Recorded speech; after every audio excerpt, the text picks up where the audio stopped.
All right. Well, here we are. Another Saturday. How's it going? Ton says came for the gaming, stayed for the bangin' tunes. That is some good stuff there. That's Xurious. You definitely want to check him out. He's got a lot of good music. Spencer, good to see you. Varg, Knat, Thark. Varg asks if I take requests or if I mostly do my own thing. You mean requests for specific games? You know, generally on the Saturday streams I've played kind of for fun games, and I've invited other people. I've had like Pale Hominid and Krogan on a lot of those streams, and we're playing games together. And on the Wednesday streams, it's been, you know, a game using... We're using a game to talk about certain issues and look at the things, the memes, the memetics of the game, right? So for Wednesdays, I've always done suggestions. I've always had people sort of put in their vote for what they think would be good for a Wednesday game. For Saturday, I've kind of just done my own thing. I'd be open to a suggestion. But I wanted to show you this image. I posted this on Twitter the other day. Did you see this? Look at this. So this is revenue, I believe. Hard for me to see. It's on the side screen. I'm using OBS. It's very small. Revenue, music industry, film industry, video game industry. Look at that. And to me, you know, like, yeah, this is dollars, right? But this is also eyes. This is hearts and minds, if you want to think of it that way. And there's a lot of hearts and minds involved in video games, especially for young men, right? Now, Varg says a lot of that is from mobile games, though, quote unquote. True. The definition of gaming and what makes gaming video games has definitely expanded. You're definitely right about that. That being said, mobile games, if we are to make our own games, mobile games might be good entry points. Think about that. But yeah, this is Gunfire Reborn. This is actually a Chinese game. If you look at it on Steam and you look at the publisher, or not the publisher, look at the developer, I think this is the only game they got on there. But then if you go to the developer's Chinese website, you know, they're like a developer publishing thing. They have dozens of games. This is their first one they stuck on Steam, and it's like pretty massive success financially from Steam. I got this a long time ago on sale back in early access. A lot cheaper back then. Dark says, surprised to see such big numbers for movies, considering how much that industry bellyaches over the loss of revenue. Yeah. Still nothing compared to video games, though. Yeah, and Varg's talking about, you know, you have a sort of a difference in the games between mobile games and non-mobile games, and you also have a difference in the gamers, right? Taking a look at this game, you know, this game is not, like, there's a lot of things going on in this game, not, like, socio-politically, but, like, from a gaming perspective, right? This is a roguelite game, as they sometimes call it, or roguelike, or roguelite, action roguelike. I don't know. There's also, it reminds me of a lot of ARPGs and almost, you know, like roguelites, some roguelites, as well as ARPGs have these sort of elements that remind me of trading cards. You know, they have a lot of sort of like ways to scale yourself in crazy ways, right? So like if you've seen people playing Magic the Gathering or whatever, they're like, okay, well, so I use this card, you know, like they'll have a couple different cards in their deck, and they use that to search for other cards. So they're hoping to either get a certain card in their hand when they first draw, or one of those searching cards so they can search for it. Because once they get these two cards in combination, they just go off and, you know, do millions of damage. And that's how, I think, you know, to some degree, that's how a lot of these other games work. Some of these roguelites, these ARPGs, Path of Exile, it's like, oh, well, you know, I have lots of fire damage, and then I have a thing that whenever I do fire damage, I explode, and now I have this other thing that causes me to do fire damage and an AoE around me, so the more stuff is around me, the more I explode, and the more damage I deal, and it becomes like a crazy thing. You get some of that with these. But yeah, this game came out in early access. I got it real cheap back then, I believe. They only had a couple characters at the beginning. The Crown Prince, Aobai, the dog. This is a Chinese game. And it's like, the bird came out. It's like Qing Yang or something. Qing Yan. Then Lalo, the tiger. The bunny, their first female character, and then the turtle came out, and they it's not an early access anymore, it's an official release.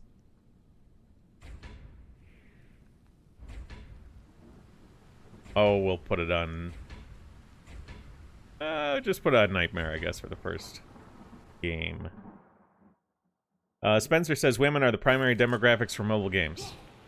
Yeah, I believe so. Okay. What's that? Okay. So this is a fish, obviously. It's a gun that's a fish. Chinese game, man.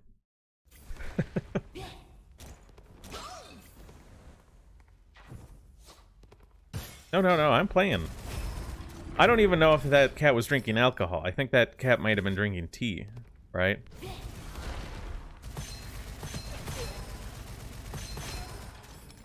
Guns aren't super accurate. At least some of them. And that's, you know, not my favorite. I like more arcade-style games in a way where the guns are, like, hit scan super accurate and it's just a matter of your aiming. But I understand that a lot. That's, like, what they're moving away from. Oh, man. I mean, I'll pick it up for now.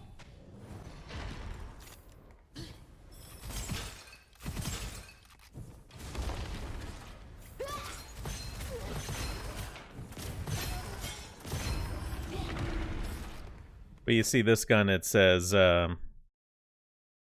cost, okay, you get a fire scale bomb on a crit hit, and it costs 5 fire scale bombs to send out these explosions. So you'll see in the screen right around there.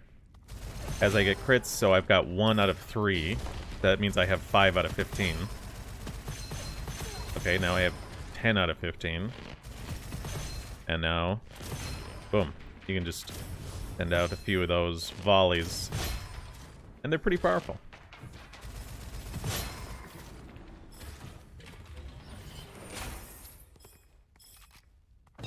Sark said, some of gaming, I'd say. But Sark said gaming moving towards simulation and realism, because I've always had a preference for arcade-style games. And, you know, it's one of those things where I feel like if you ask people, and you're like, you know, do you want a hyper-realistic game? And then they're like, yeah. And then they actually have to play it. And they're like, you know, I'd rather play TF2, you know. Did I go in here? I did. You know, at the end of the day, it's like, why don't we look at Steam stats for all of the hyper-realistic tactical shooters that still have way fewer people playing them every day than Team Fortress 2. I mean, there seems to be this sort of, like, developer desire to create some of these more realistic games, and, like, the gamer who thinks they want that and says they want that, but, like, revealed preference shows us that they don't really want that. Oh, man. Whatever.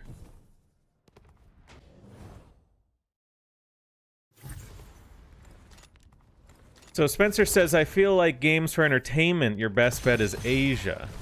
That's certainly, I think, going to be a trend, right? Like, if you just want to grill, a lot of the games are going to come from Asia. That being said, part of the reason I've played so much Deep Rock Galactic on a lot of these Saturdays is because it's a game you can buy. It's not from like our guys politically, but it is from your brothers. So if you were thinking about buying a game and you didn't have Deep Rock Galactic or Gunfire, you might consider Deep Rock. I mean, I already own both, but you know what I'm saying?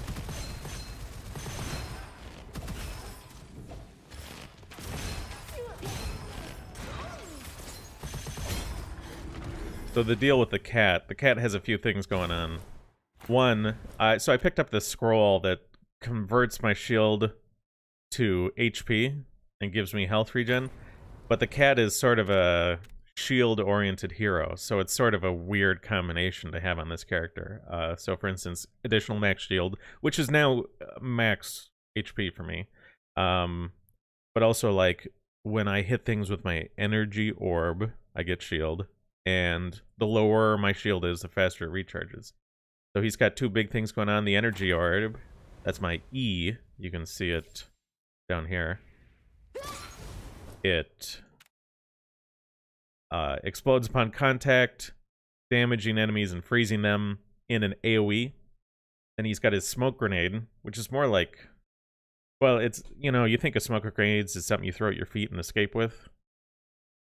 Well, this is different. This is more like a neurotoxin grenade from Deep Rock Galactic or something. So it's a highly toxic smoke screen lasting for 3 seconds upon detonating, 150 corrosion damage each second. So you don't throw it at you throw it at them, and the ones sitting in it take all the damage, and then they move slower, which is important. It puts decay on them.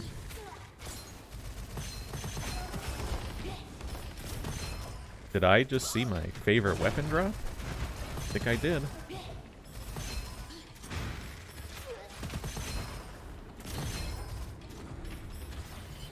Haynat says he still plays Arma every now and then, fondly. He won't be dissuaded, he says. So he likes his realistic tactical shooter. And I'm not saying there's no place for them. And I'm not saying that some people don't like them. And I'm not saying that most people wouldn't like it occasionally. But, like, revealed preference, sort of like... Are there more people playing Arma or Team Fortress 2 right now? Just curious. How about the number of people sitting on Counter-Strike Office or something compared to wherever you go in Arma? I mean, there's so many people on 2 Fort, DE Dust, and the Office right now. Like, it's like tens of thousands, if not hundreds of thousands of people right now are on Dust, Office, Double Cross, 2 Fort. Oh, Piers says maybe there's a difference between better graphics and graphics realism. But as a Gen Xer, better graphics was always appreciating when compared to pixely characters and scenery. Yeah, I mean, I think there is a difference between better graphics and graphics realism. For sure. I mean, you could have a highly stylized... You could have a stylized game where the art is very well done and the style is applied in a very sort of consistent, attractive way. That being said, it might not look anything like real life.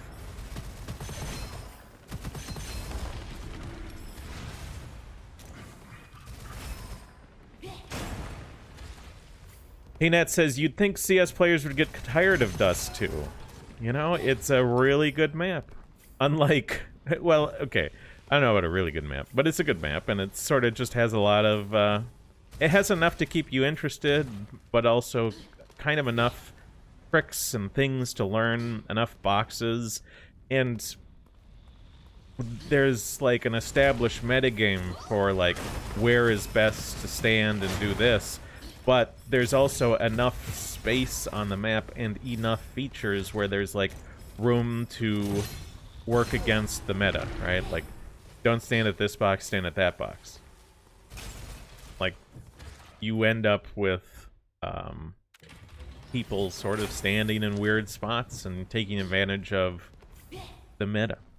That being said, the meta is a meta for a reason. Sometimes you end up just at a bad spot. Now, two Fort, people are still playing 2 Fort, and that's a really bad map. I mean, bad. Okay, it's bad if you want to play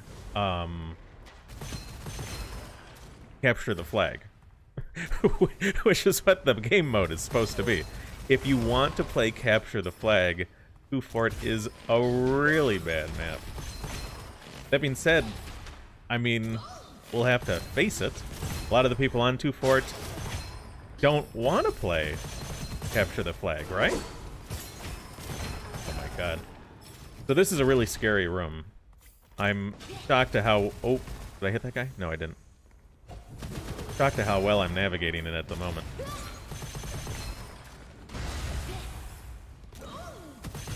Ooh. Am I gonna get through this room nearly unscathed? Wow. I'm shocked I got through this room like that. So, you have all these stone guys. And if you shoot them once, they all come to life. So if you're playing this game multiplayer, and someone just sort of moves their mouse and just lights up everything in the room, oh my god. It's terrifying.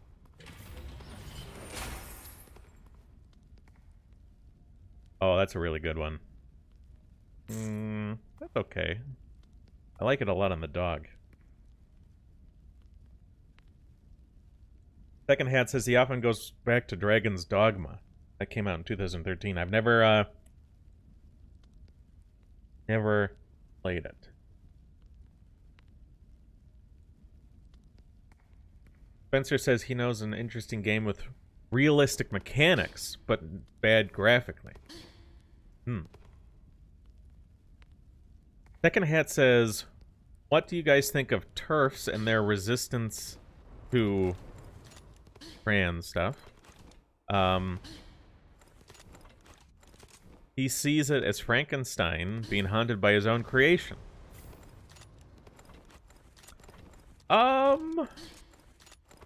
Frankenstein being haunted by his own creation. I don't know if it's their own creation, but no fan of TERFs. I'm no okay, so like TERF, for anyone who doesn't know, stands for Trans Exclusionary Radical Feminist, right? I don't have any allies who are radical feminists. John Doe says, don't praise China. China doesn't invent, China steals. This garbage on his screen is a good example of that. I mean, what exactly do you believe here is stolen? Now, obviously, we could talk about espionage on behalf of the CCP and the things that goes on, and that's obviously true. I mean, you can just look at the documents. And the reason well, one, this game is decently fun. But I think this is also, if you were to look at the way this game came out, right? I don't know if there's any good way for me to show you, but, like, right now we're in the Longling Tomb is what they call it.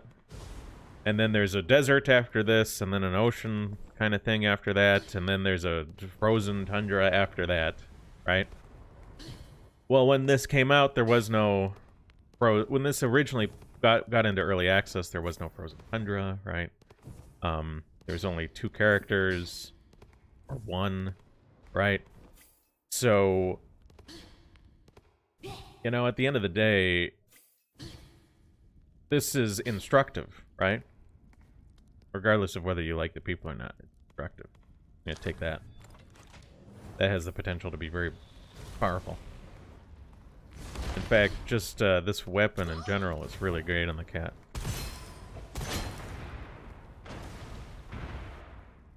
There you go.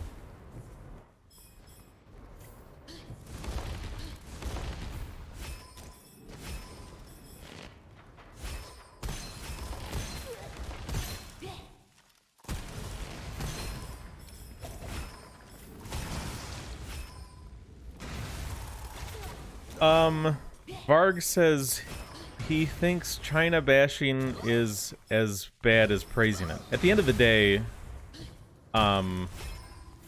I am fine with whatever is factually accurate being said. I'm okay if you say negative or positive things about China. Like, if they're accurate, right? Then they're accurate.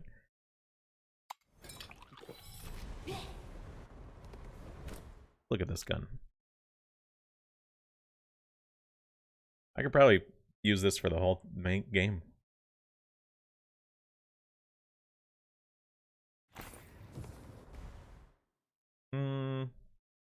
Let's act as if I am. I don't know if I will, but I might just pretend that I'm using that for the whole run. Oh, Varg says indiscriminate China ban. I mean, it's... China is a place. China is a people, right? I've talked about that in my videos. I mean, when you have a bunch of Chinese people move to an area, what do you get? You get a Chinatown. Because China's a people. So wherever the Chinese people go, that's what they create. They China.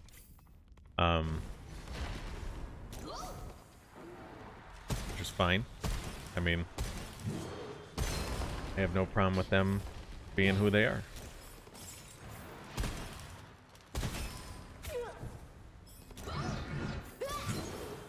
Boing.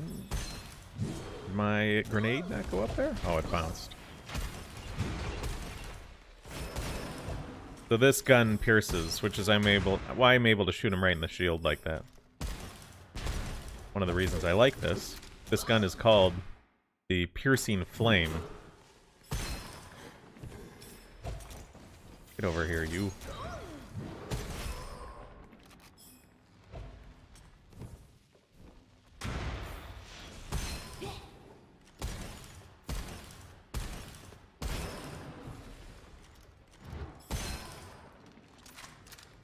Oh, so let's see here.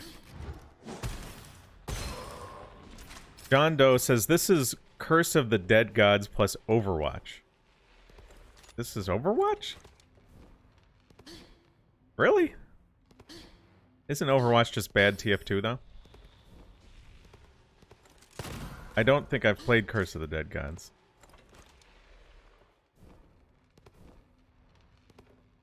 Well, at the end of the day, one of the reasons why I'm bringing this up, because I feel like this game is a financial success. This game is decently fun. This game was developed from the start as sort of a bare bones experience in Steam Early Access. This, for any of you who are thinking we should have our own games, like I do, this is like somewhat of a good sign, right? There's space for things like this.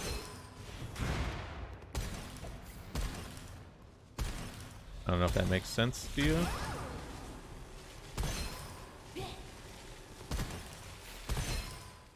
So, Second Hat says, what's with the Russia saber rattling as of late?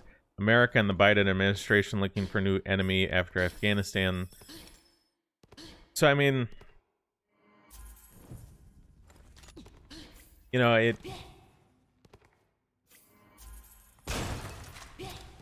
the American elite and the Russian elite obviously have their differences. They certainly aren't shy about it. Russians were, of course, talked a lot about in the 2016 election. So Spencer says he sees China as a third party with what we do, but they have their own interest. I mean, China's gonna, like, in a broad sense, if China could do something to you that was beneficial to them, get away with it, they would. I don't know if I'm shocking anyone by saying that, but that is the way it works. That being said, obviously, when you look at our own elected officials, they do stuff because they know they can get away with it. So, while our elite don't get along with China's elite, just because the enemy of my enemy sort of deal, are they really your friend? You know, well, no. Oh, woo! That was actually kind of close.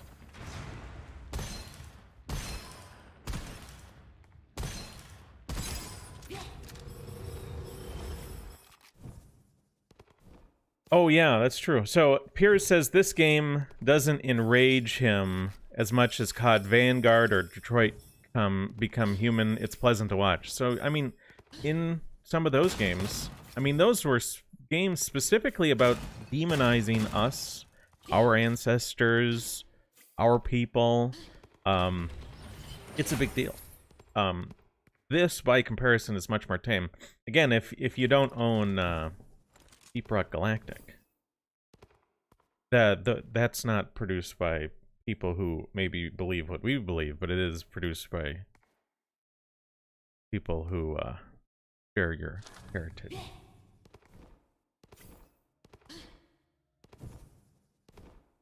Nero says, how would a developer tell us he made a game for us without him being deplatformed? Well, that's something to think about, isn't it? So, I have done streams with American Krogan before, and the creator at the lead guy at, I think his name's Roland, at Cult Games, KVLT Games, right? He made Heitmat Defender. Heitmat is like Homeland, right? And that got banned off Steam. Have you guys seen that one? It's a 2D platformer made by one of our guys. And he uses various characters with different abilities to jump around this 2D environment. And he fights NPCs. And there's lots of advertisements about bug burgers and gated communities provided by Global Homo. He got banned off Steam. The German government put him on a sort of a blacklist thing in his game. Put that game on a blacklist. And had this huge report. I don't know, at least 30 pages or something, or maybe longer. Some long report talking about every sort of objectionable thing in the game in terms of dissident politics, right? Ooh, those are actually both really good. So you might have some of that. So like something to think about, like our guys, if they want to make a game, you know, could they be covert? Isn't that the sort of the question we're getting at here? Like how many like what's the way to proceed? Let me take a look at the chat here. I gotta scroll up.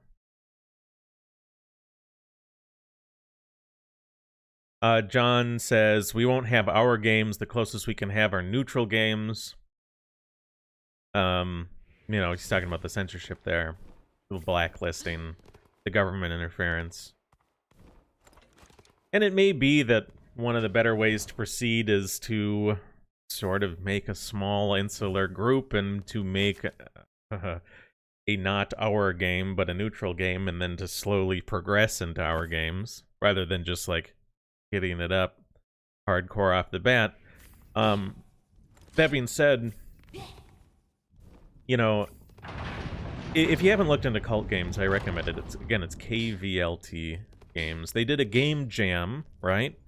So that's like a developer sort of event where you all like spend like one day or X number of hours and try and all create games, and you see what sort of fun, interesting, and innovative things you can create in such a short time window, right? So look up cult games and game jam, especially if you're into programming and game development. I'm just gonna maybe just use this for the rest of the whole thing. Maybe. Maybe.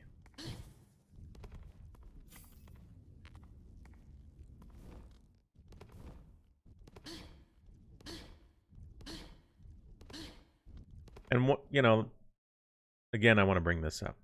Look at that. Look at video games compared to music and film. Now, yes, this is mobile games and traditional games. This is, I mean, this is, well, let's face it. This is, hey, here's my AAA game, buy it for $60, and it's also like, hey, here's your phone app that, like, taps into some sort of reward schedule that maximizes the amount of microtransactions we can get a human to engage in, right? Like, some of these bars, some of the reason that the video game bar is so high is because they're using, like,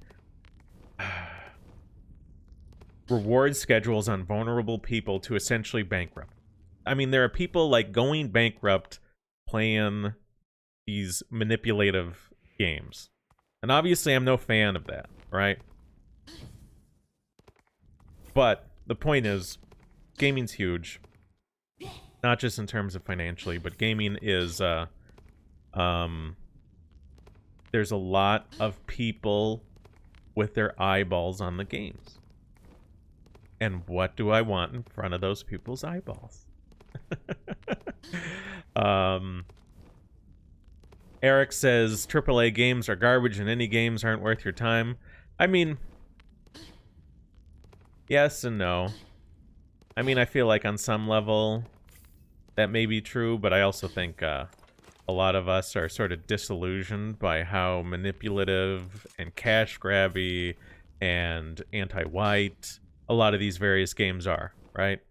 Certainly some of it is like the John Carmacks of the world. Anyone who doesn't know, John Carmack was like one of the guys at id Software, and like the reason to some degree that games like Doom and Quake were what they were was because of Carmack, right? And what is he doing now? I mean, like, I think he's making rockets. He left id Software and he's like making rockets, and I think he's done some contracts for NASA or something, or he's participated in because you know NASA will do a thing and they'll be like, okay, they'll do a thing where they'll say like, okay, everybody, okay, try and create a space elevator. If you can successfully create a miniature space elevator, we'll give you $1 million or whatever. They do like contests like that. He might be involved in that sort of thing. I haven't been following John Carmack and his space. Oh, thank goodness. Space stuff.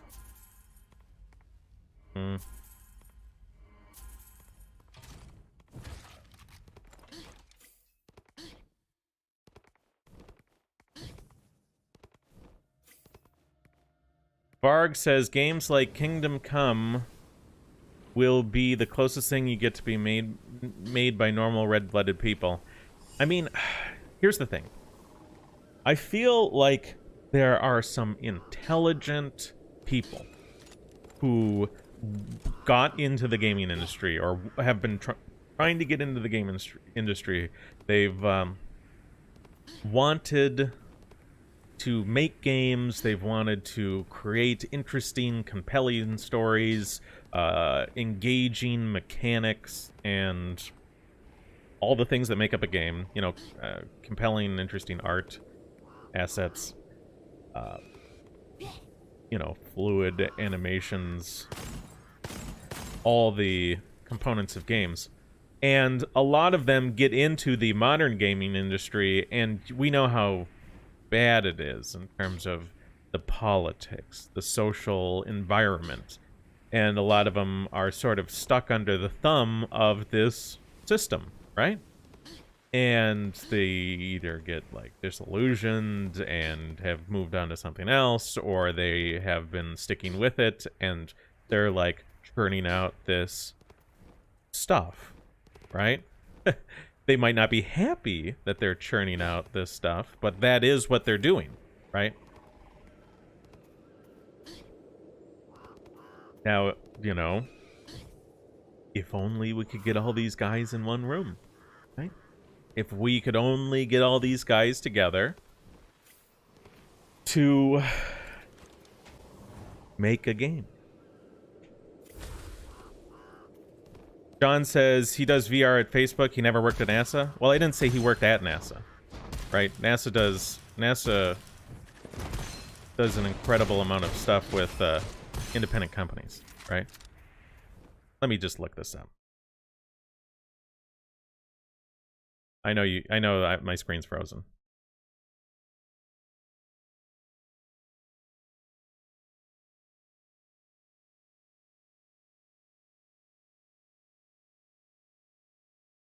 Let me take a look here.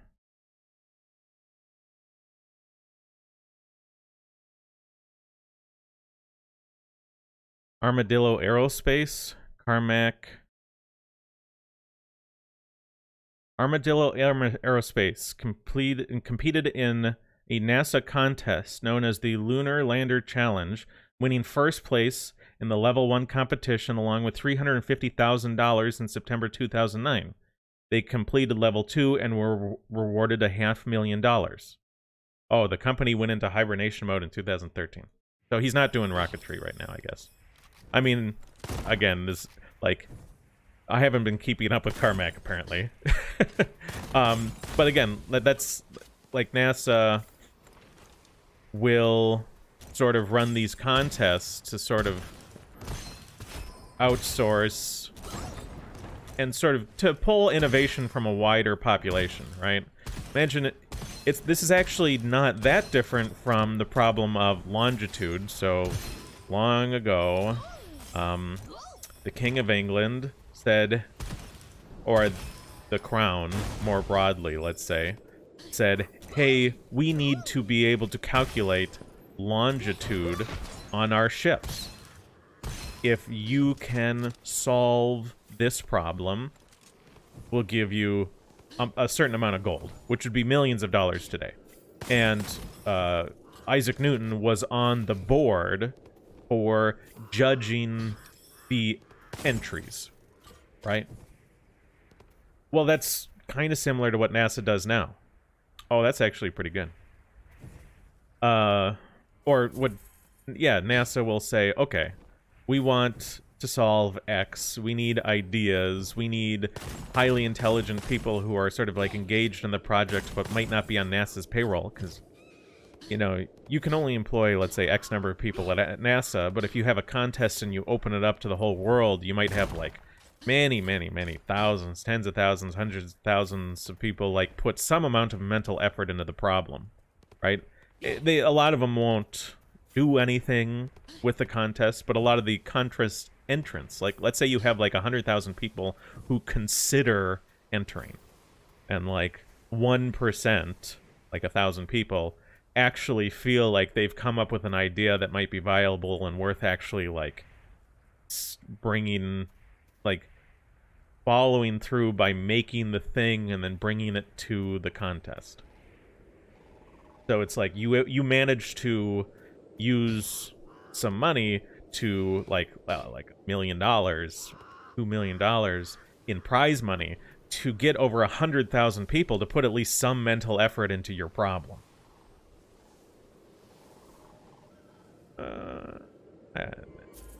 I mean, it's that there was the one inscription on there that says you get additional projectiles for every enemy you kill, but it resets on reload.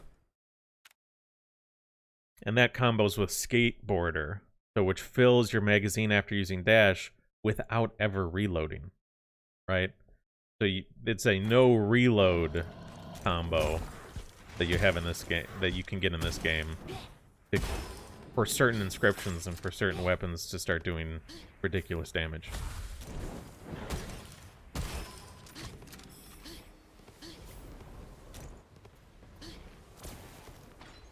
Oh man.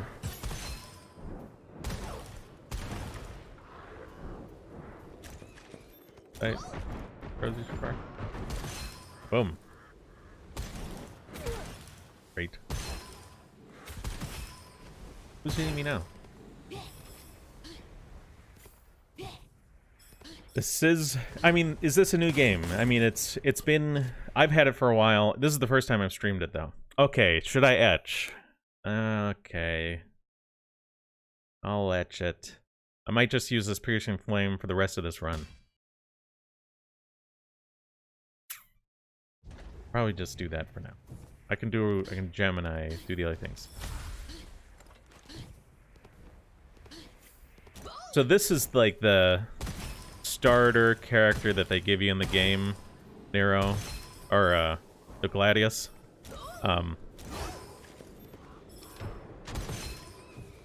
But I do like it. I like this character. There are other characters with different playstyles. Although I mostly play the cat, which is called the Crown Prince. Or, what's it called? The tiger. John Doe says everything is paused. True. Nearly everything.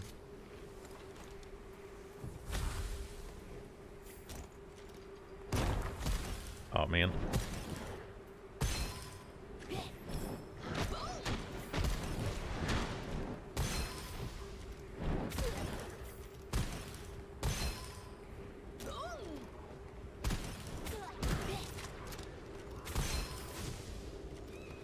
So this is something newish. You see the tornadoes in this room?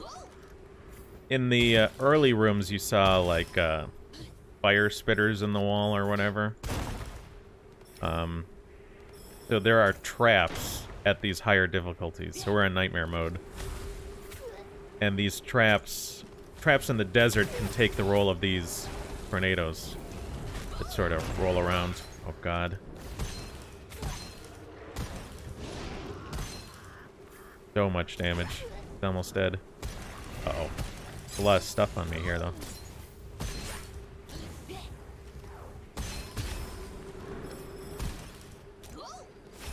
Alright. These guys... a little scary. Oh, my goodness! One of the things here, too, is so you got a few types of damage in this game, right? You got normal damage, which is kind of normal everywhere, right? Oh, no amount of grenades? That's bad. So you got normal damage, normal sort of on everything, right? You have... ooh. Okay, that's the end of that run. You have corrosive damage, which is good against shields. Or no, armor. You have... what's it called?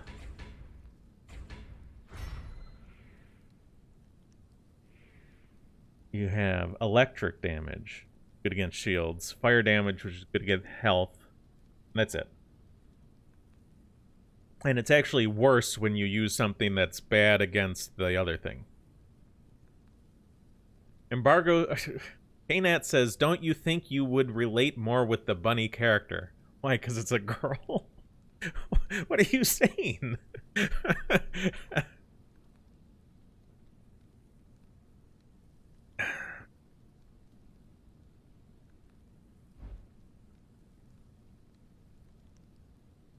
Mike says, on the subject of pause, I just finished Krogan's Bioshock videos and was wondering what you think. What do I think? About Bioshock? Or about his videos? I mean, at the end of the day, I feel like Krogan's work is generally pretty good. I mean, is there a specific thing about his videos you feel like is questionable or inaccurate? Oh, Mike also says, what languages do I speak, Embargo? Pretty much just English. I speak only barely enough Japanese to get around, right? So, I remember, you know, I've been to Japan a few times. I've been around the world to some degree. Oh man, I'm not a big fan of any of these. I'll do that one. When it comes, okay, so that being said, most of the time I've traveled to non-English speaking areas, just spoke English there, right? And if they didn't understand, then I didn't understand, you know, and then you just point at things, you know? That works. You know, as long as you're going to a place where things are decently friendly, non-violent, you can sort of just point at things and, you know, grunt and nod and smile, and people let you by. But, you know,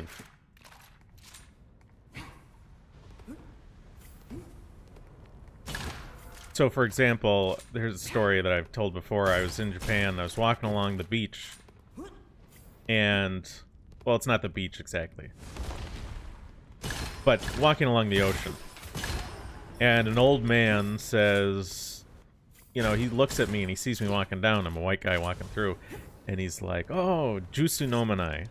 So, nomu is drink, nomimasu. Nomu nai, right, nomanai. Nai is not, is like a negation of drink. So not drink. Jusu nomanai, won't you drink a juice with me? So I'm thinking to my, and like I can just tell by the way he says jusu, it's an English loan word, right? So he's saying, won't you drink a juice? And I'm like, why the hell does he have juice? Because I don't know enough Japanese to actually know how the word juice made it into Japanese, right? And then he brings out his cooler or whatever, and it's got canned coffee in it. So I think jusu as a loan word may have originally meant juice in Japanese, but then somehow morphed into like a word for the form factor, or a word for soft drink, or something. I still don't know what it means. But, like, he asked where I was going, and I was able to tell where I was going. Then he asked why I went there, and I'm like, oh god, why am I going there? I'm like, oh, I want to see it.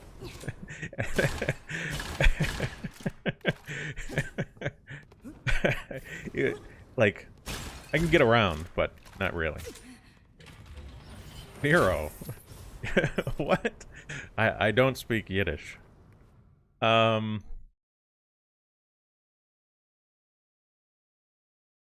Okay, I gotta scroll up through some of the things. Mike asks, okay, Aegis. Curious of my take on BioShock. I mean, I haven't played it in a long time.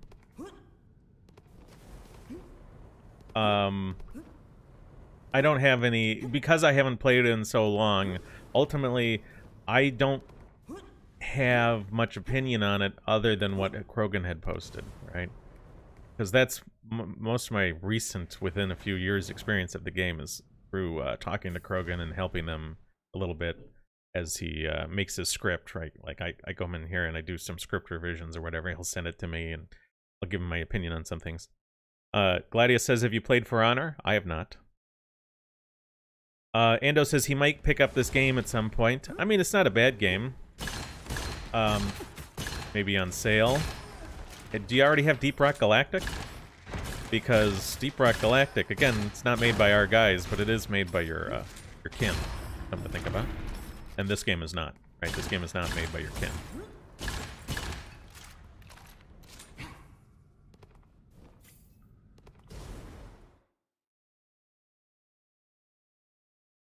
Second Hat says, what's your guilty pleasure? A very progressive game that you nevertheless like, other than the first Dragon Age Origins. I mean, I do... Dragon Age Origins had some bad ideas in it, but it had some alright ideas in it, and I liked it a lot. When it came out, it represented a pretty decent attempt, all things being said, at making a good modern RPG, right? Like, if anyone went out there trying to create an RPG, a top-down sort of tactical D&D, Black Isle Studios inspired RPG with voice acting, right? If anyone tried to do that, and they came up with Dragon Age Origins, I think they'd call that a success. After all, it was successful enough to get multiple sequels funded, right? So it's a success financially, but like, a lot of people liked it. Piers says, give Reacher a watch. Never heard of Reacher. Spencer says he knows someone interested in speaking with American Krogan. And I remember you were asking about the decline of technology without being able to fix older technology. I think they can help. They're a former engineer from the Austrian military. I mean, so what Spencer's talking about there is the idea that, like, let's see. Oh, it's a lot easier to maintain a system than it is to build it, right? So imagine you had, imagine if in our own society, we built up systems, systems of supply chains, how people get food, how farming happens, and this system worked, and there was a IQ decline in our society over generations. We could get to the point where the people who are living in that society are not intelligent enough to make that system, but they might be intelligent enough to maintain that system. But if they get low enough where they can't maintain it, then they certainly can't recreate it. Oh, man.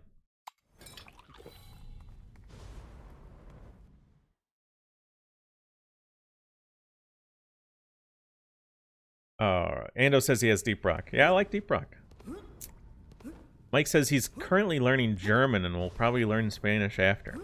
You know, I'm not a big sort of like speaking little, you know, I'm not like super big on the language thing. You know, Krogan's your guy for that. Krogan, you know, speaks Spanish and Italian and whatever. French.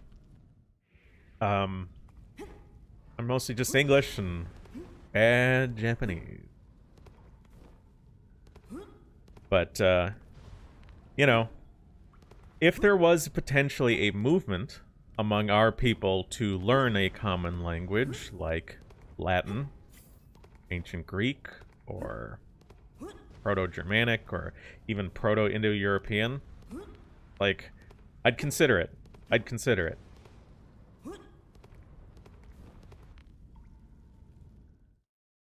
Okay, now I'm gonna get through the chat here. John Doe says Baldur's Gate 3 is good, even with those two obnoxiously in-your-face gnomes. Is that a new game? I haven't played the Baldur's Gate games.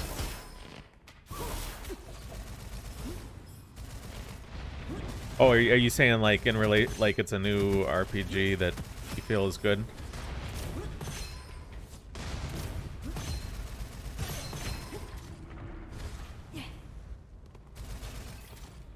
Okay, so now I'm on the tiger. That's what character I'm on now. He's got his chain lightning, which you see me use. It can bounce to... Whoops, that's not it. It can bounce to additional targets. So, this thing. You can hear it bouncing. But then he also has his E, which is called Fatal Current, and is sort of more complicated. So, you activate it, you get movement speed and skill damage, so you can use this, and then your chain lightnings are better. But if you shoot an enemy, Fatal Current ends, but it does a bunch of damage. But then I got this talent, so if I kill it with the damage from when I shot it, it restarts Fatal Current, but on a shorter duration. You can sort of chain Fatal Currents now. But the thing is, you normally use a slow weapon. So, you saw I shot everything there with Fatal Current. But normally I use a slow weapon. Second Hat says, what's your favorite origin in Dragon Age Origins? You know, when I played it on stream, I played it as Human Noble. When I first played it myself, the very first time I played Dwarven Noble, and I really liked it. And I was going to play it on stream, but I didn't. Gundo says, Wasteland 3 is paused. Never played it.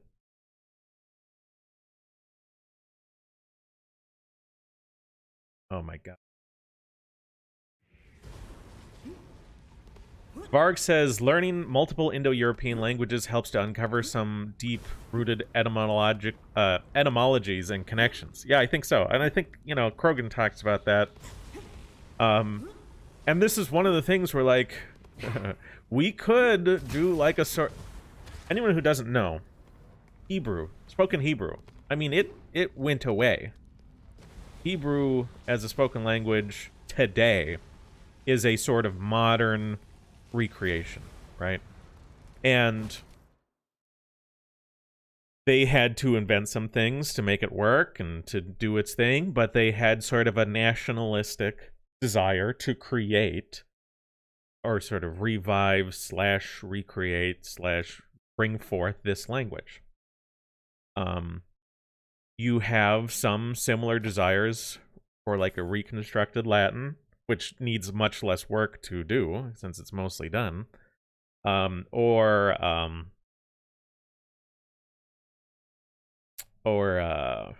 Proto-Indo-European. Now, sometimes when these nationalistic sort of groups, people, suggest that sort of thing, linguists are like, ah, no, don't do that. That's stupid, that's bad. That being said, some of these same linguists will praise the recreation of Hebrew.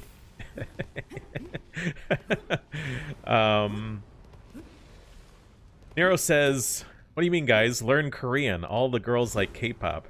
Yeah, if you're into large women.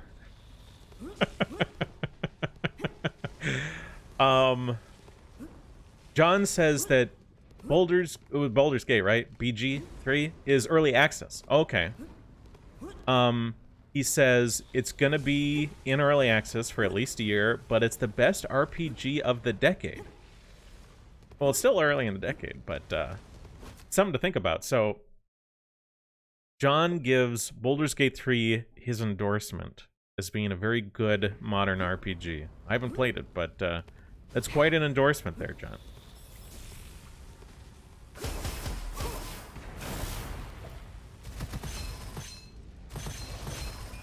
I really need a good sniper rifle for this character.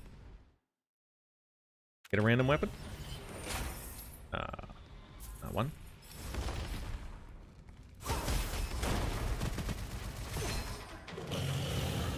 Whoa!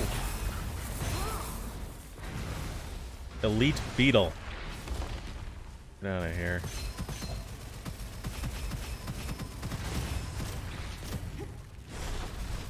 Wow, he's dying quick.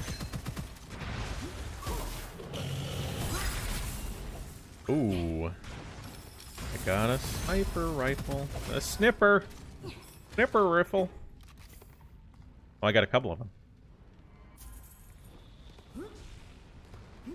So Spencer says a lot of European languages originally come from Latin. Yeah, that's like your Romance languages, right? French, Spanish, Italian.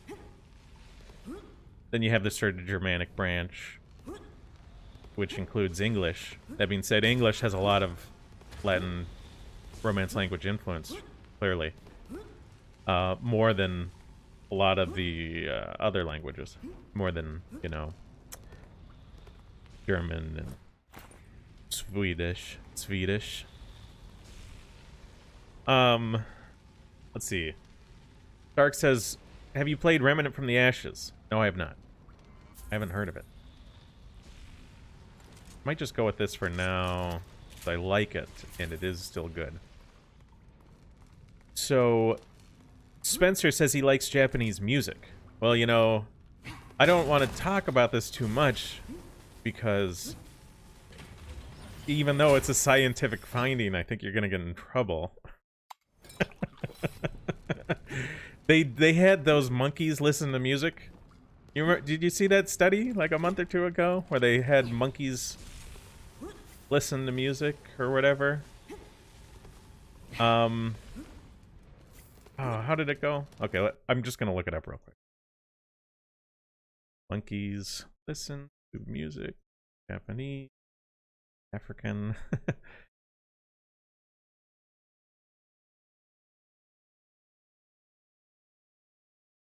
So I believe they played music near monkeys, and sort of like the monkeys would either move away from the sound, sort of hide away from the speakers, or they'd sort of come close and listen to the music, right? Let's see here. Alternatively played African, Indian, Japanese music near the chimpanzees' enclosures for 12 consecutive days, 40 minutes a day. The researchers were able to draw conclusions about how pleasurable or irritating the chimpanzees found it. The chimpanzees were neither bothered by nor attracted to African or the Indian music, but avoided the locations where Japanese music occurred. And there's another, I thought there was another study where they also did it with sort of Western music, and that they found that the monkeys didn't like Western music, sort of like classical and Japanese music, but the monkeys were all right with African music and Indian music. I mean, so the point is, Japanese and Western music sort of grouped in a way for monkeys. Bam. Bam. See, this is the power of magical supply. So the thing I got. So you activate Fatal Current. It makes your next shot really powerful, but then it ends Fatal Current. Well, now this is saying if that one shot actually kills, you get Fatal Current again, but in a shorter duration. So you get to chain them together. I could have saved it for this, though. Oh, nice. This gun also penetrates, and it has a bleeding effect on it.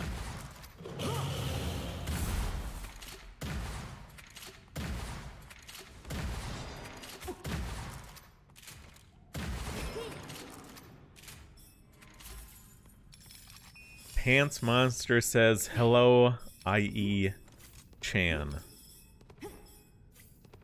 Well, Ohio gozaimasu to you too. Or, well, I don't know what time it is where you're at.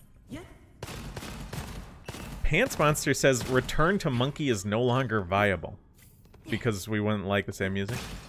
For anyone who doesn't know, I've talked about it a little bit on my Twitter and whatnot. I am planning to do a stream where we talk about whether technology is good. Like, should we return to monkey?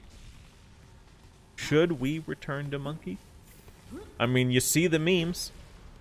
Some of the people who post the memes are memeing. Some of the people who post the memes aren't memeing. They want us to return to monkey. So should we return to monkey? That's, I want to have a stream where I discuss that. And I've reached out to a few different people, and I'm trying to set up a specific date and time to get, hopefully, some insightful people who want to tackle that question. And I'm also trying to get different perspectives.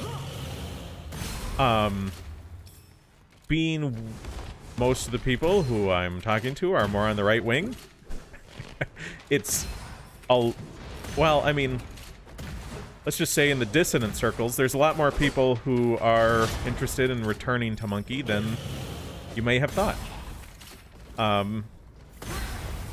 And again, returning to monkey is being used less as a literal thing and more of a, are you skeptical of the claim that modern technology has made our lives better? Yeah.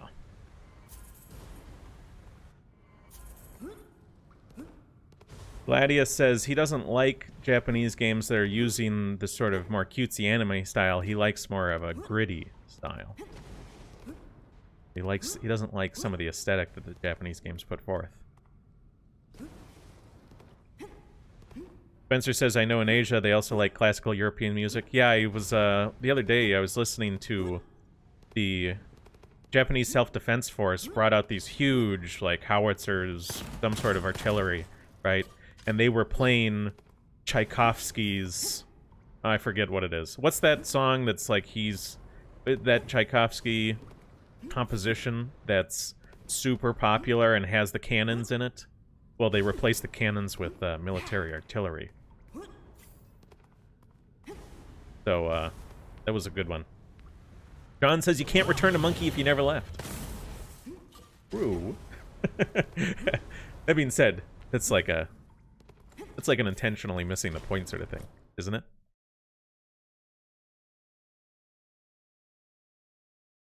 Varg says, considering some other mammals seem to enjoy classical music, what they play in Western music in that study. Again, the one that I saw didn't say Western, but yeah, we'd have to look more specifically. Okay, so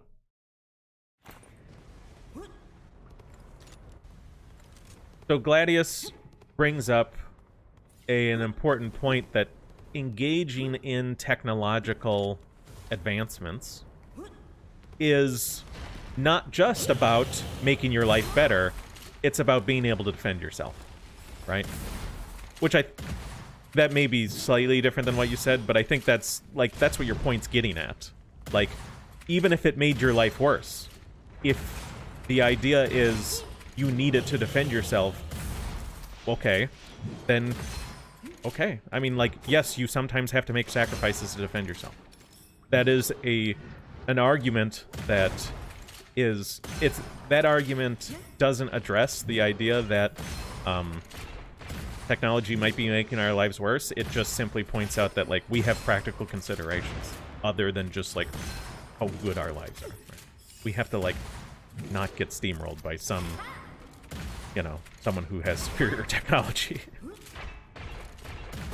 And like any discussion about the technology, I mean, I'll be bringing that up for sure.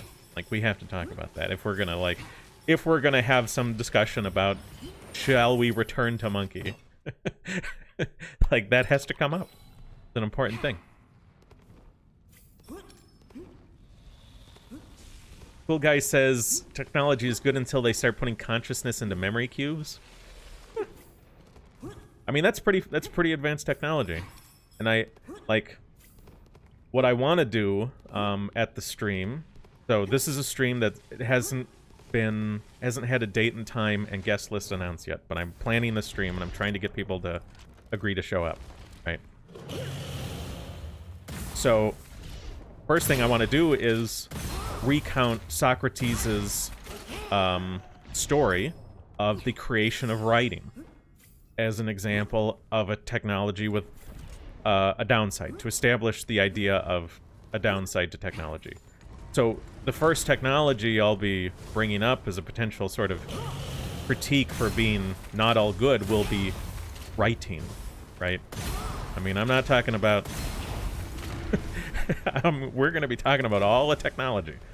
Not just, like, you know, the VR stimulating horror devices that you sometimes be memed about. So I'm hoping that people who are intellectually curious and exploring the idea of is technology good will really do it thoroughly. But, you know, I know there's a lot of people who, if you propose the question, like, or you propose the idea of technology could be bad, they're like, they object to that conversation happening. Right? They feel like it's immoral to even discuss it.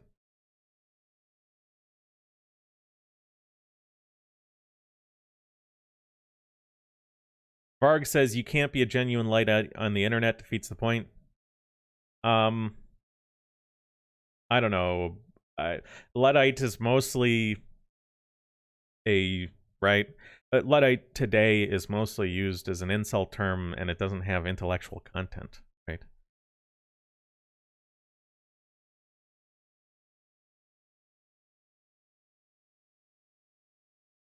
Piers says tin roof technology is a form of self-defense against the snowstorm and the harsh midday sun, right?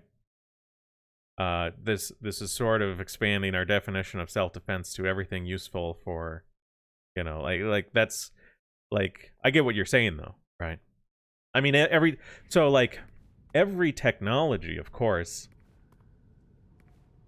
has its upside, right? Like, you don't have to push very hard to make the case that a technology has a positive use, because that's why the technology got adopted. Every technology around you got adopted because it was useful to someone when it got adopted. But that doesn't negate the suggestion that overall the technology might be somewhat harmful to the human experience. Varg says sometimes he envies the Amish and Mennonites, though. Yeah, and I mean, like, you see a lot of Amish and Mennonites in the United States. They're increasingly in a position where they will run, like, a store, and they'll be selling their furniture and rugs and stuff. And they may have electricity to that store, artificial lighting. They might run a cash register that can accept electronic payments. And then they go home, and they don't have that stuff, and they're with their family, and instead of getting online, they're spending time with their family and their neighbors. So, I mean, like, definitely, they'll come up too. I don't think I want any of that, really. Oh, God. That thing again. Man. I'll just etch it. That's not my thing. So Mr. Gladius says, it's very important to remember technology exists to serve us and not the contrary. And that's a very important idea. It's an important distinction. And it's going to be the sort of thing that, like, gets talked about. And the question is that possible? Obviously, some of us, including myself, would make a point that in the modern day, I'm not sure if that's true today, right? Is technology here to serve us, or are we here to serve technology? Because it doesn't seem necessarily, when you look at the way our society is organized and run, it doesn't seem like it's here for us, necessarily. Seems like we might be here for it. And some people will disagree with that, but that's why the point of the stream, right? The point of the stream is to talk these issues out in a way where we can sort of really address the ideas seriously.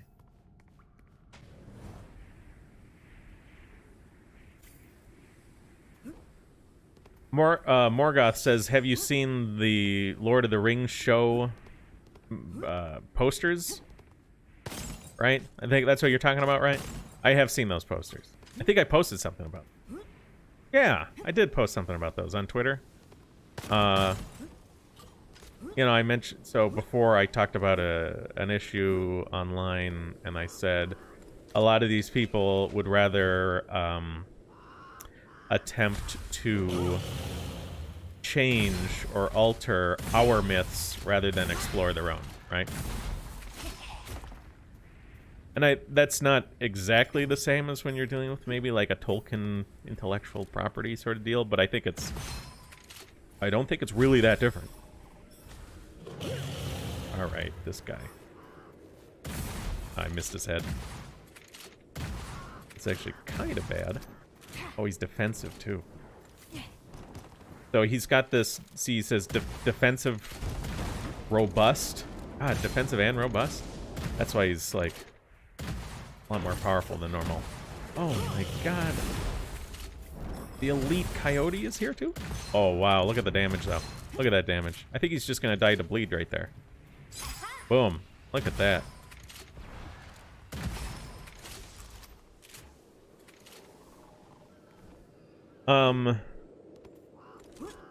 Oh. So. Well, that's a thing. I think it's one of the... So Varg says the reduction of child mortality might be the most dysgenic factor of modernity. Obviously, the reduction of child mortality is one of the most strikingly large effects on human evolution and sort of the difference between us today and us of yesteryear. That being said, that's a rough conversation to get into. I don't know if I'm necessarily gonna bring that up on stream, you know? Like, and I think if you, like, a lot of people are willing to critique certain technologies, but not others. And a lot of people are willing to critique certain technologies, but not, like, technology more generally, right?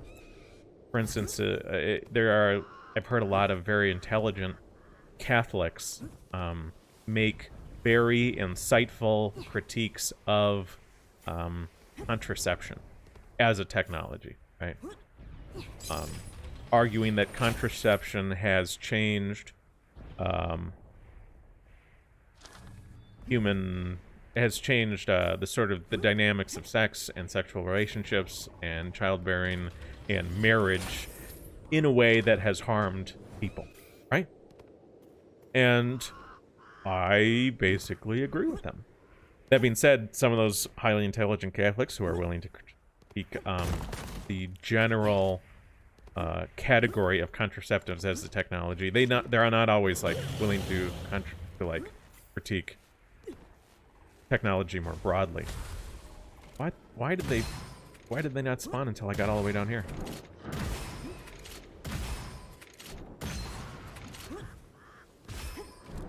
And the reason I stopped shooting that one guy who was running at me is because I did enough damage that I knew the bleed would kill him.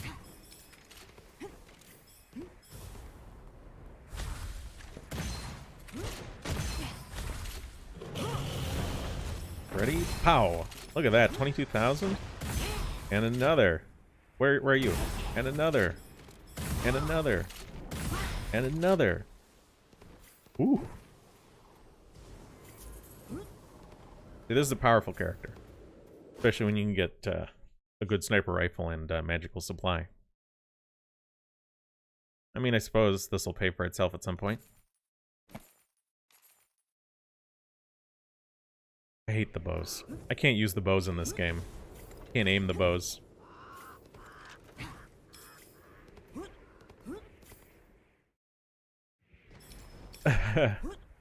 What was the hologram talk? Okay, let me look back up. Varg says I should watch the original Lord of the Ring trilogy. Yeah, maybe I'll do it at some point.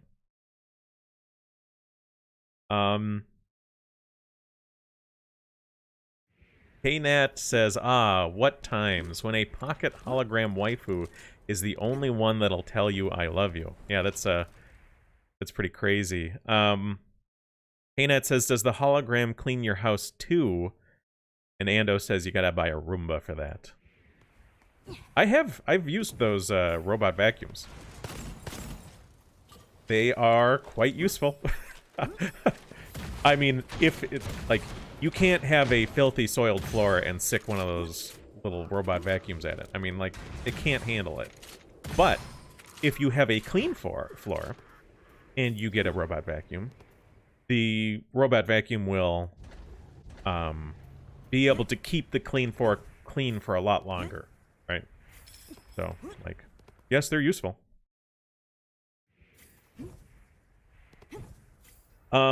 Spencer says he's seen testosterone levels drop by half since the 1950s. And then trying to tease out why that is going to be a problem, right? Like, okay, well, we've got levels of technology that have enabled lifestyles previously impossible, right? In terms of like, it's not possible for more primitive people to become as obese as we are now. And obesity has an effect on testosterone levels. So there's that. The World Wars, oh, shoot, I wasn't paying attention. The World Wars probably had an impact on testosterone that, you know, it's sort of like, okay. Like, if, insofar as obesity has had an effect on our general level of testosterone in the West, that's reversible, right? Insofar as it's a world war,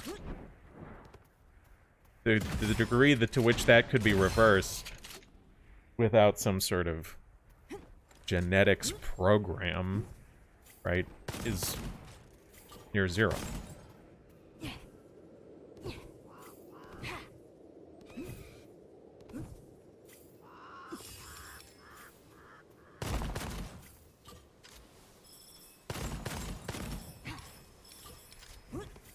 All right. I don't know if I need anything in those boxes, really. Okay, Stormblast. Or this. That'll be good for bosses, but this is good for clearing.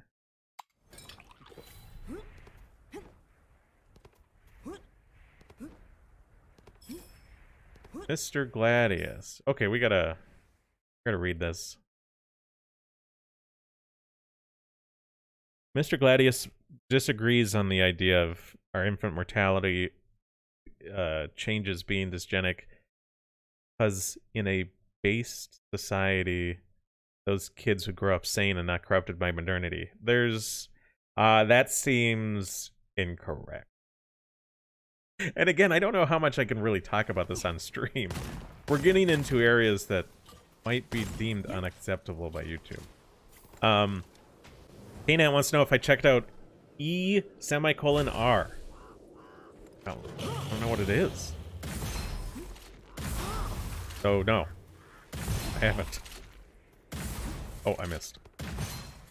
Boom. Oh, boy. Feeling powerful here. Feeling very powerful right now.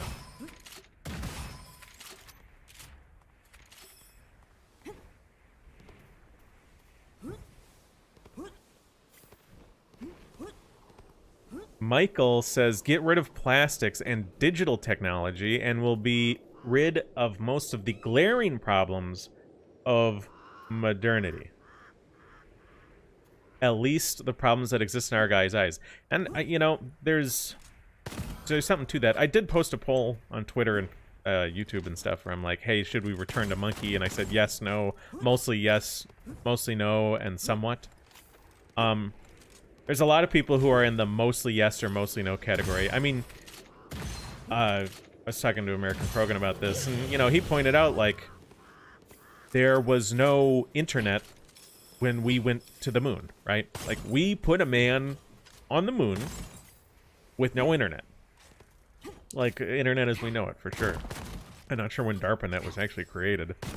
But, like, couldn't Google anything back then, that's for sure. And you gotta remember, even the astronauts, while I think so, like, the lunar lander and stuff, they had a computer in there, and that computer, I believe, used a quartz crystal for timing its own internal things. I don't think it had a clock display on it. So they weren't using a quartz, you know, modern digital quartz crystal clock. They may have used an Accutron sort of clock, but of course, famously, they wore Omega Speedmasters, which are mechanical watches, right? All the Apollo missions, they had a mechanical watch on. You would go to the crown, you would wind up the mainspring, that would push the gears, and then there would be a little escapement, you know, a little wheel on a spring that works as sort of like a positionally independent pendulum, right? Like, they wore mechanical watches on their wrist, not all that different from, like, in principle, from a grandfather clock on their wrist. And they went to the moon with that. So, like, for the people who suggest that a lot of the problems with technology is just the most modern version, and depending on what you mean by modern, that's an option, theoretically. And obviously, part of the reason I wanted to do a stream where we address the issue sort of more seriously and more thoroughly and talk about these core issues sort of underlying all this is, you know, I've talked a lot and joked a lot about on stream the idea of, oh, what's it called? Like, so space colonies in which more primitive lifestyles are lived out. So, like, having, what do I say? Woolly mammoths being hunted all across the galaxy by trillions of human hunter-gatherers, right? Human hunter-gatherers all around the galaxy. Trillions of us hunting mammoths. I think there's a thing about that. Okay, so let me look at the chat here.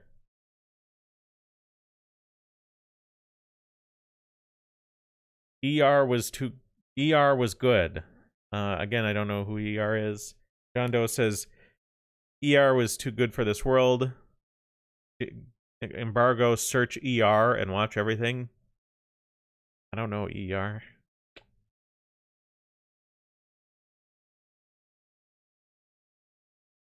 Look up ER. Steven's Universe Review. Oh, Steven's Universe Review? He's aware of a lot of what you talk about. You being me. What about it? You mean about culture and race? Or about technology?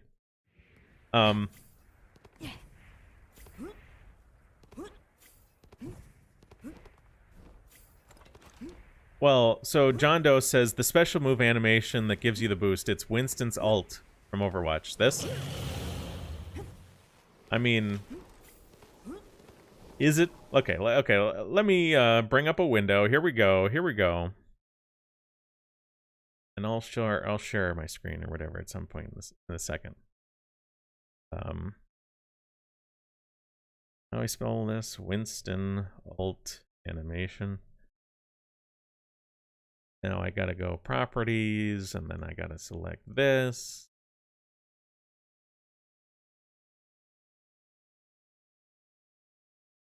Oh, maybe I'll just, maybe not type in animation.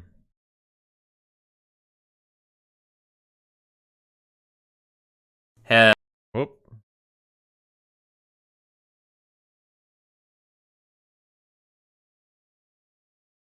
He'll do it at some point in this game, right? Oh, that looked like it was maybe it. I mean, so I'd say that yes, the characters are doing the same motion for sure, right? I have to wait for my cooldown, but I feel like that's not. I'm not super, like, convinced. So, yeah, he's got his hands towards him. But, I mean, haven't we seen characters bring their hands towards themselves a lot as powerful? Is there any animations for someone like the Doom games getting quad damage or something? I mean, like, yes, you're noticing a similarity. I'm not sure if it's necessarily a copy of Overwatch.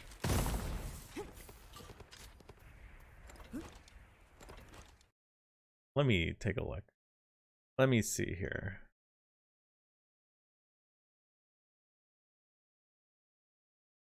I mean, I don't know what to Google even. I'd like to see characters gaining power, realizing their power for the first time, the power flowing through them. I feel like these sort of your hands in front of your own vision and the sort of things of power being visible on your forearms and stuff.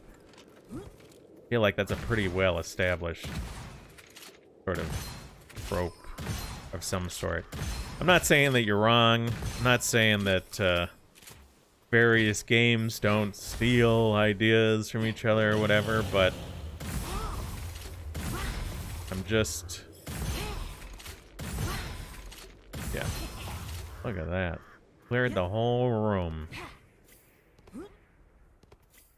Okay, let me see this here. Varg says the only way to reverse it might be gene editing. Oh. Oh, so Varg says he's fearing the accumulation of curable diseases like allergies that have skyrocketed in the last century. Well, I think, so, I'm not sure if allergies are necessarily have to do with, like, sort of genetic load, mutational load buildup, because that's what we're talking about, right? Mutational load buildup.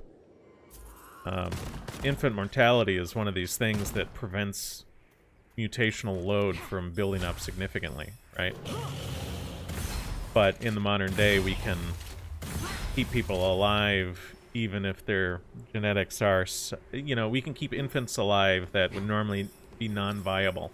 They would require a higher level of health in the past. And we can sort of keep them alive, and then they can recover enough from their whatever genetic conditions they have to still reach adulthood and breed. And I know people, that's a very clinical term, breed. But sometimes I default to it. But yeah, I mean, mutational load is a thing. John Doe says, look up, look up, look up. The sun?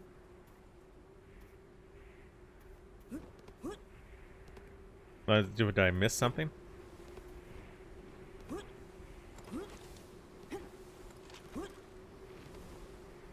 Varg says that's exactly what he was talking about. You're talking, yeah, the mutational load.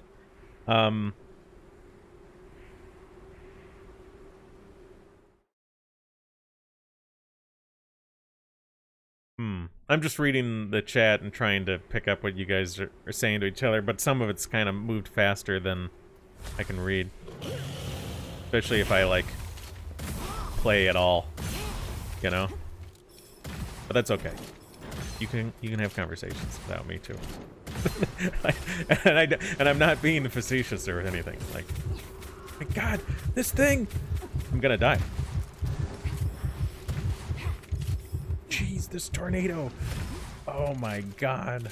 That actually, so I had a scroll that kept me alive for 5 seconds during that. And it's a one-use scroll, so that's gone. Ooh, baby. Oh, that was a good streak right there. Where is it coming from? Look at that. One shot. No, it's tornado. Son. This room is getting out of my control here. This one room. I'm good though. This is the, you can see the enemy here. I'd say its name, but, you know. Just call it the bandit.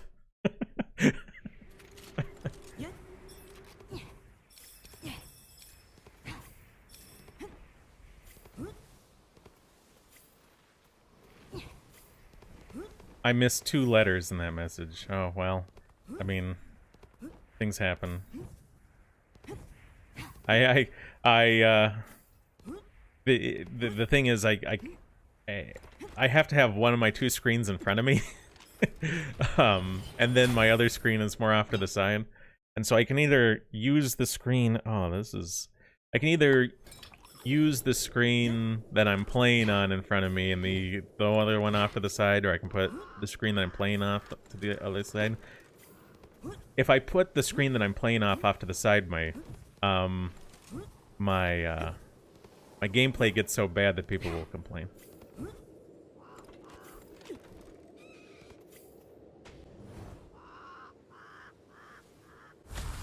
Sark says, I remember back in school... Okay, let me... I already used my thing. I want to see if I can... Oh! Baby. Where is it? Oh, it's down underneath. Sark says he remembers in school there was a kid who was lactose intolerant, and we're all just perplexed at such a thing. That is funny. That being said, I don't know if you intended that to be as part of like this mutational load conversation, because that's like a more recent adaptation that you see in like Europeans and Middle Easterners. The ability to digest lactose into adulthood, right? Because for like most humans, as a child they produce lactase, right? This sort of enzyme that breaks down lactose, which is a carbohydrate of the lactose and glucose. It's a combination of the two. Sort of like table sugar is a combination of fructose and glucose. And you have sucrases to break down the sugar. Well, most humans can't produce lactase past childhood unless you're Middle Eastern, European, or have that sort of admixture. So, like, let's just look at a map. I'll bring up the map. Lactose tolerance.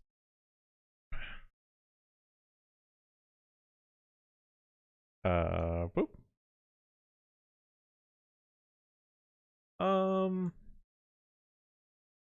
So you can see we got a lot of it in Northwestern Europe, a bit less of it in Southern Europe, chunks of it in the Middle East, and this little bit here, I mean, that looks like Senegal.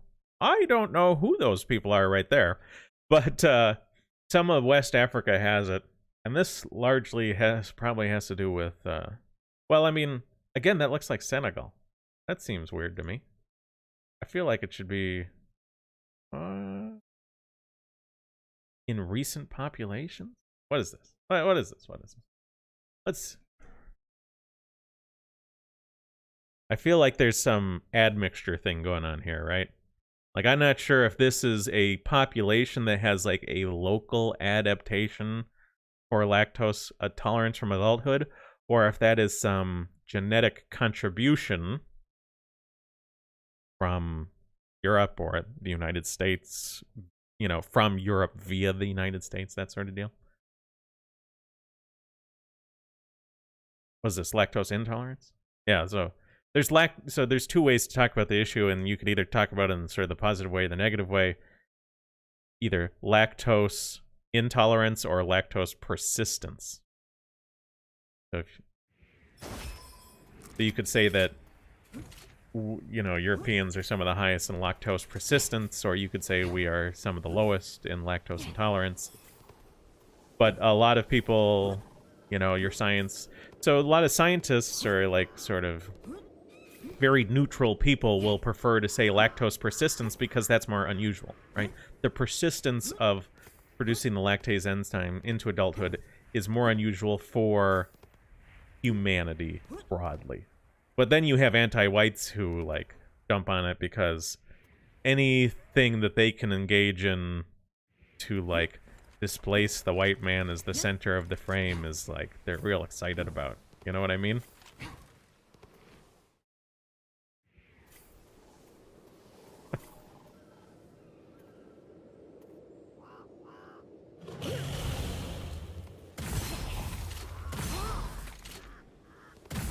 Oh.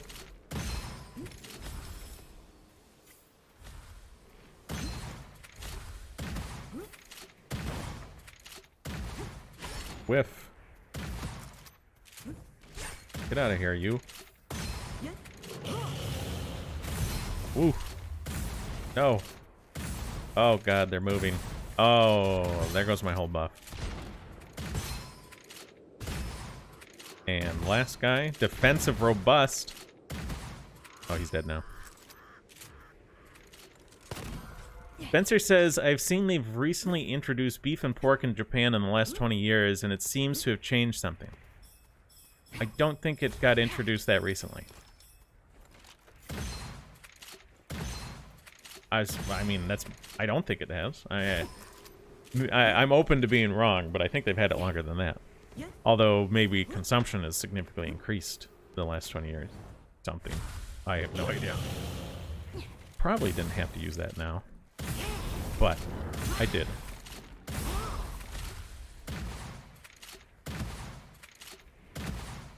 Guys stuck on something.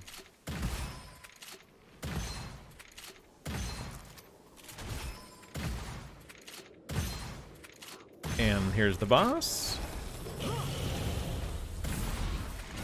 So because this is a piercing weapon, I can just shoot right through the shield, although I took a lot of damage peeking that corner. No.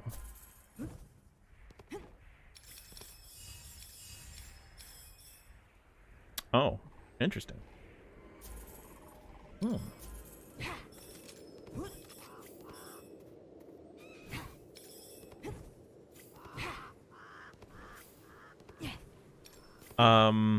Sark says, I wonder if all the dairy products are lactose-free in regions with high lactose intolerance.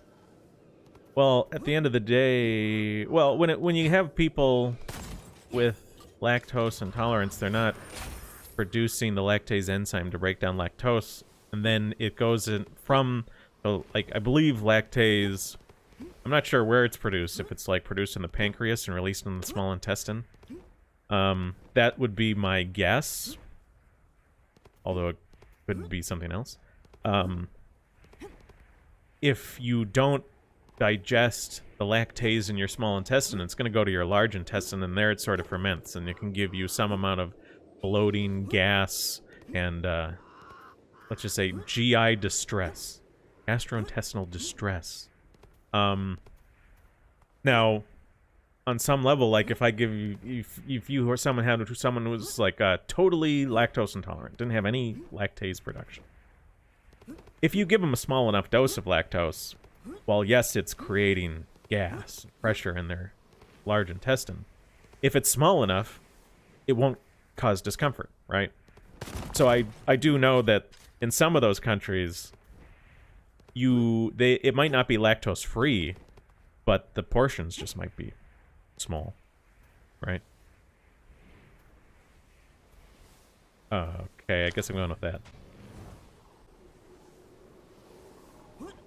So, Nero says, do you think there's a benefit to consuming milk-based products as an adult? A lot of nutritionists are against it. I would say, as an adult, let's just talk about milk for a second. Milk is highly nutritious, and there's multiple types of nutrients, right? You have your micronutrients and your macronutrients. Milk has a lot of micronutrients. Milk also has a lot of macronutrients. If you are underweight and have like micronutrient deficiencies, you're low in a vitamin or mineral, milk is a very good thing, assuming you can digest it.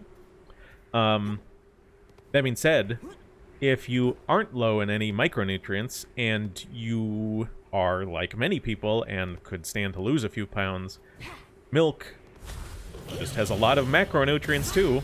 A lot of fat, a lot of sugar, a lot of protein. Definitely helps you pack on the pounds, which is really important when you're a baby. Also, if you are a healthy, fit, highly active working class man, I'd say it's probably pretty good. If you are a sedentary, overweight office worker, you might avoid it, not because it's bad, but because it's too much. It's just too much for you. Time for a water. Maybe a jog. You know? That makes sense?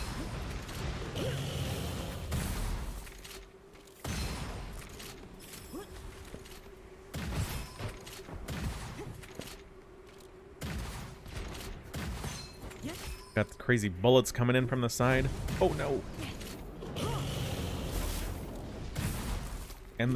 And he's here too. The bandit, who shall not be named.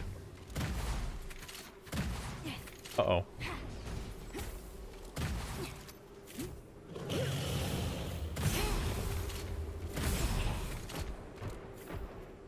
Ooh, mid-air shot.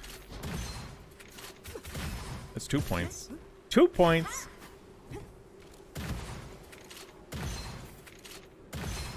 Would you rather watch this or Deep Rock Galactic?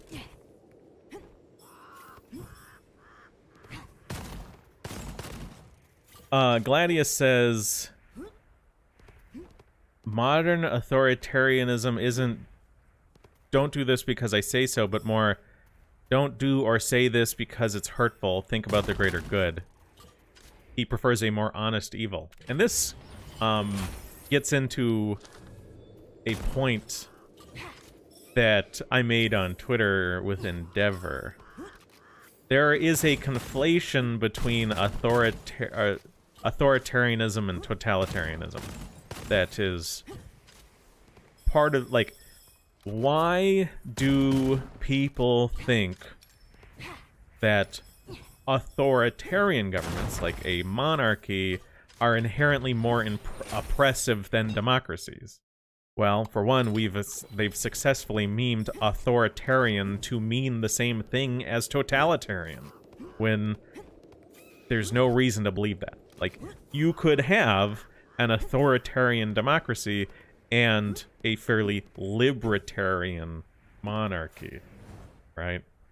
And I'm not just saying this to bust on you. I mean, I know you're a smart guy or something, and I'm not, like, trying to be, like, super pedantic, but I think there's an important way that people are getting duped by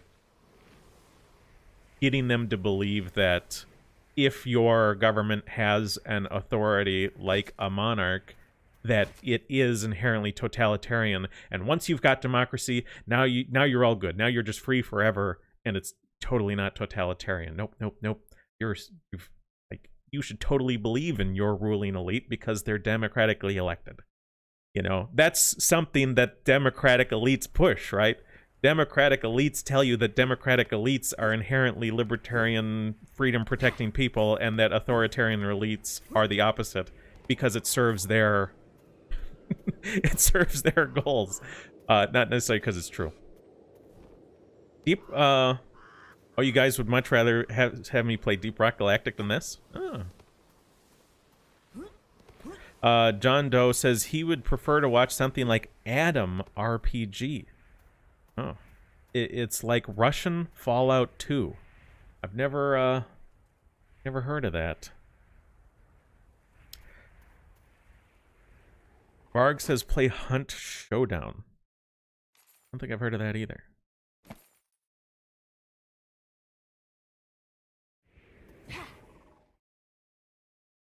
I'm still using these same weapons, huh?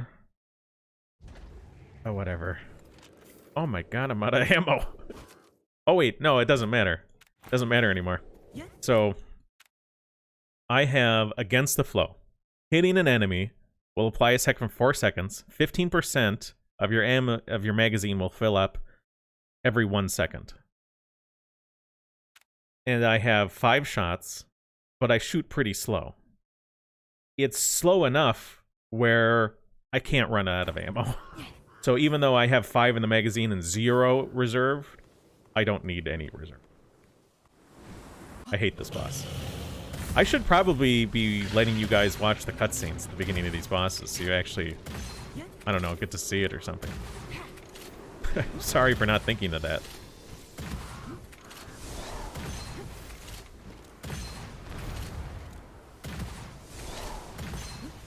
If I was a better streamer, I would have thought of that.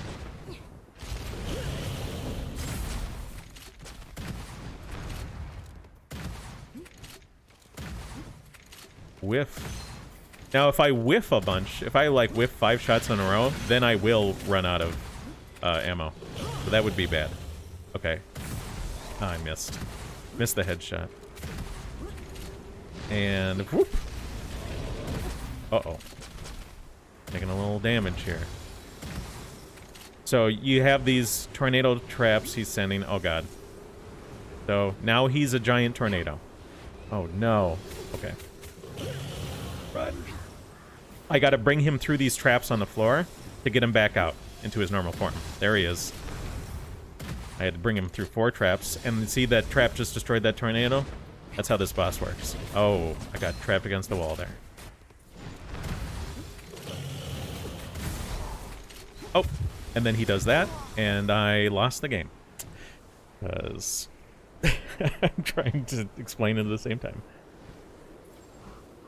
Jacob says, most people can't explain why an authoritarian society is inherently evil. other than spewing the rhetoric we've been taught at an early age. Exactly, right?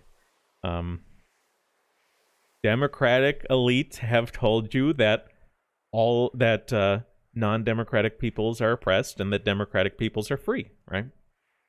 Which really helps serve their purposes, but not necessarily everyone else's.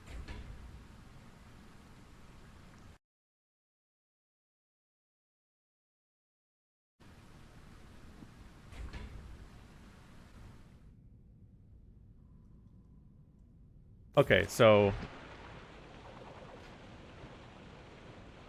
Gladius says, okay, what is we talking about?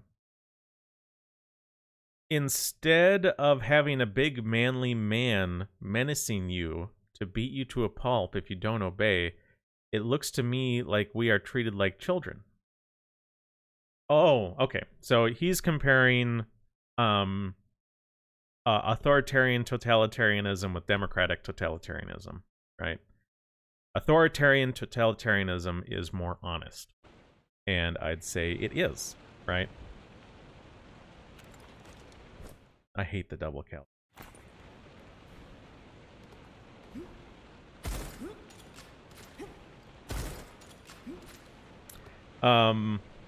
Okay, so in terms of the Russian game, what game was that again?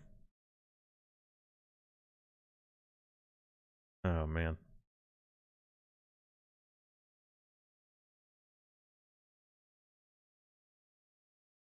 Oh, Atom RPG. Well, let's just take a look. Let's just take a look at this. Close this. Close this. What's Atom RPG? That's a review. Absolutely worth your time. Is this new? Oh, that one's 3 years ago. This one's 3 weeks ago. Coincidence? Atom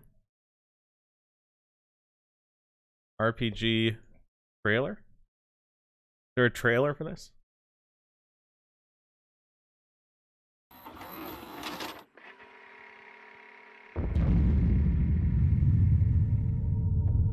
"1986, the year when it all ended.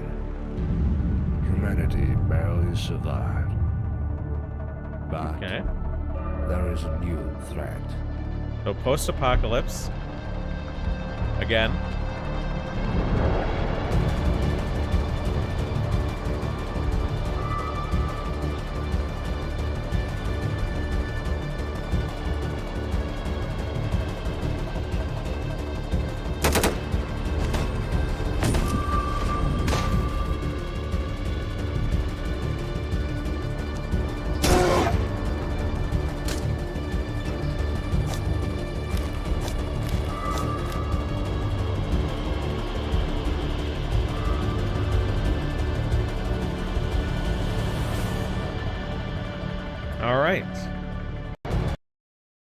Interesting. So it's top-down isometric, but you might be able to rotate your camera all 360. You got... Is it turn-based? Looks turn-based. Looks like this is a purchase window, maybe? Going to a shop? Varg says play Stalker. Yeah, I haven't played that.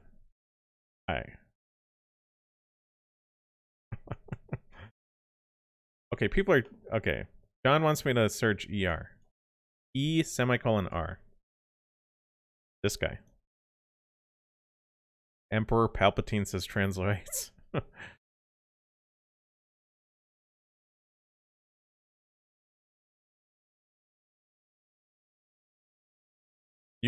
Someone said he had a review of Steven's Universe or whatever. I haven't watched the show. I've only seen clips. The boundaries of tolerance of the Steven's Universe fandom. Amethyst finds comfort in Steven. I don't know. Maybe I'll check him out off stream. Mr. Gladius says, what about Fear? Very fun to play. I've heard of it.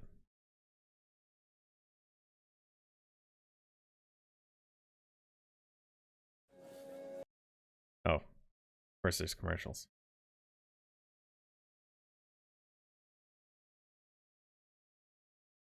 So this is, wow, interesting. The lighting, very harsh, but you know, it's sort of a dynamically lit environment. Wow, very deep blacks, very bright whites. So it's a horror game. I'm sorry. Barg says that Atom RPG looks like Fallout. Spencer says he likes turn-based strategy games. I haven't played many recently. I did as a kid. Barg says no ad blocker. Yeah, well, I just yeah. Nero says that the Steven's Universe review got taken down. Oh, okay. Well, this guy, is he still uploading? Or is he gone? This is a year old, at least. You know, 1 to 2 years, somewhere in that range.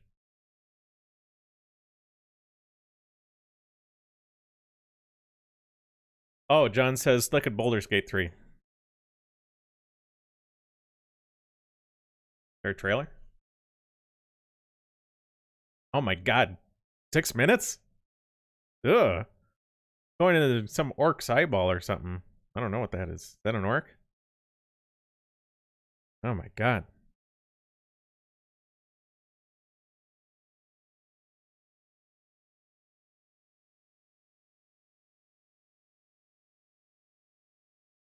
Probably gonna have to watch an ad.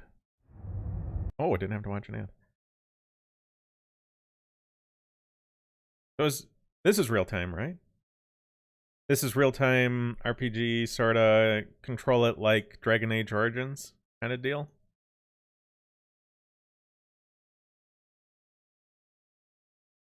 Health successful. Well, that's what it looks like. Commence battle. UI. No, this is turn-based, isn't it?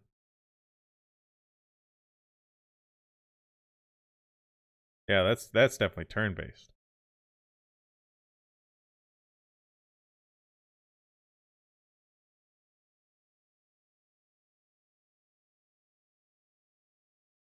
Yeah. Interesting. So it's turn-based one.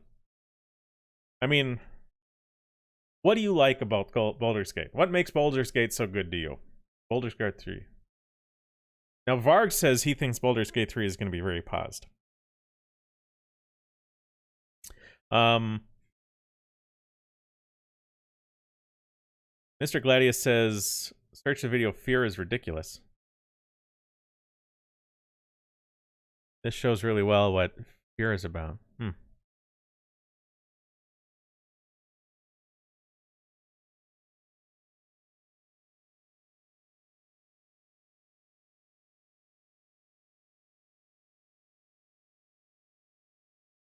Interesting. Seems to be a lot of bloody explosions.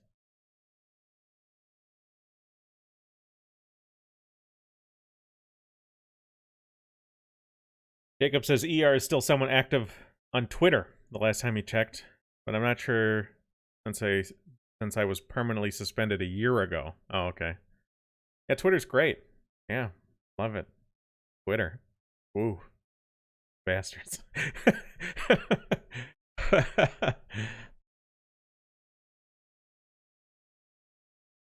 Oh, Varg says they got him. He flew too close to the sun, especially if PewDiePie mentioned him. So PewDiePie mentioned ER, and then ER got a bunch of views, and then ER got strikes, and now ER is like inactive, at least on YouTube.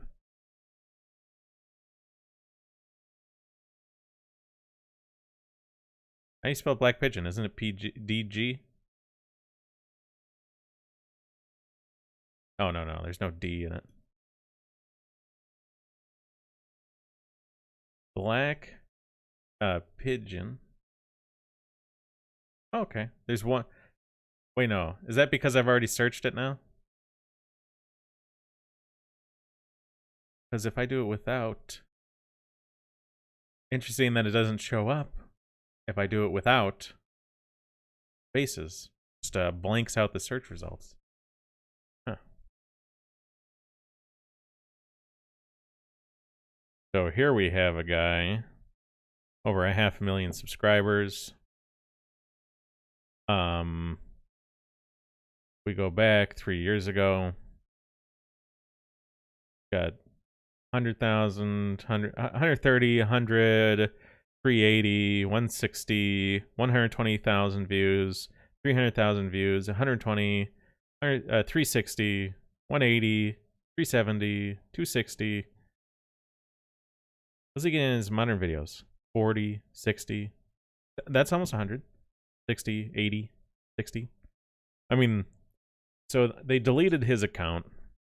He had like a third of a million subscribers or something. And now they've re-added him. And they've just kind of slowly sectioned him off to get less viewership, right? This is shadow banning. Now, Varg says he doesn't like Black Pigeon Speaks. And that's okay. Like, I'm not saying you gotta like the guy. But I am saying YouTube doesn't like him. Right? And this is something that they're doing to him on some level, right? He's got one there over, he's got two here over 100,000, but most of them are not. So whether you like him or not, I don't care if you like him. I don't really watch him. I'm just aware that he got, because you know how it is. It's like, who got banned around the same time he did? It's like Black Pigeon Speaks. Didn't Stefan Molyneux get banned around the same time as him? And what's that one guy? I feel bad because I keep forgetting his name. He's the guy who lived up in Washington or Oregon. Oh, he had like a 200,000, like a 250,000 views or something. What's that guy? Didn't he run for office or something? Again, I feel bad. Like, he was doing YouTube for a living as a he was doing it for a living. You know, his family was living off the income from YouTube or whatever. And I'm just calling him Washington here because I don't remember his name. Like,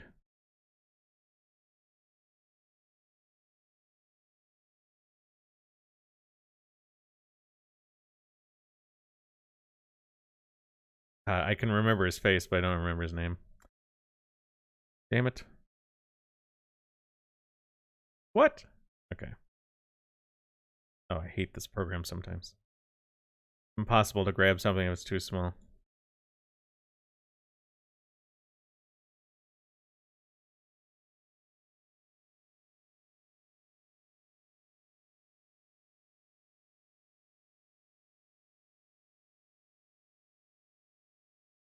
Oh, I'm not showing my paint program, huh? Well, that's you've been looking at nothing because I don't have paint up. Well, that's great. Okay, give me a second. Properties. God. Yay.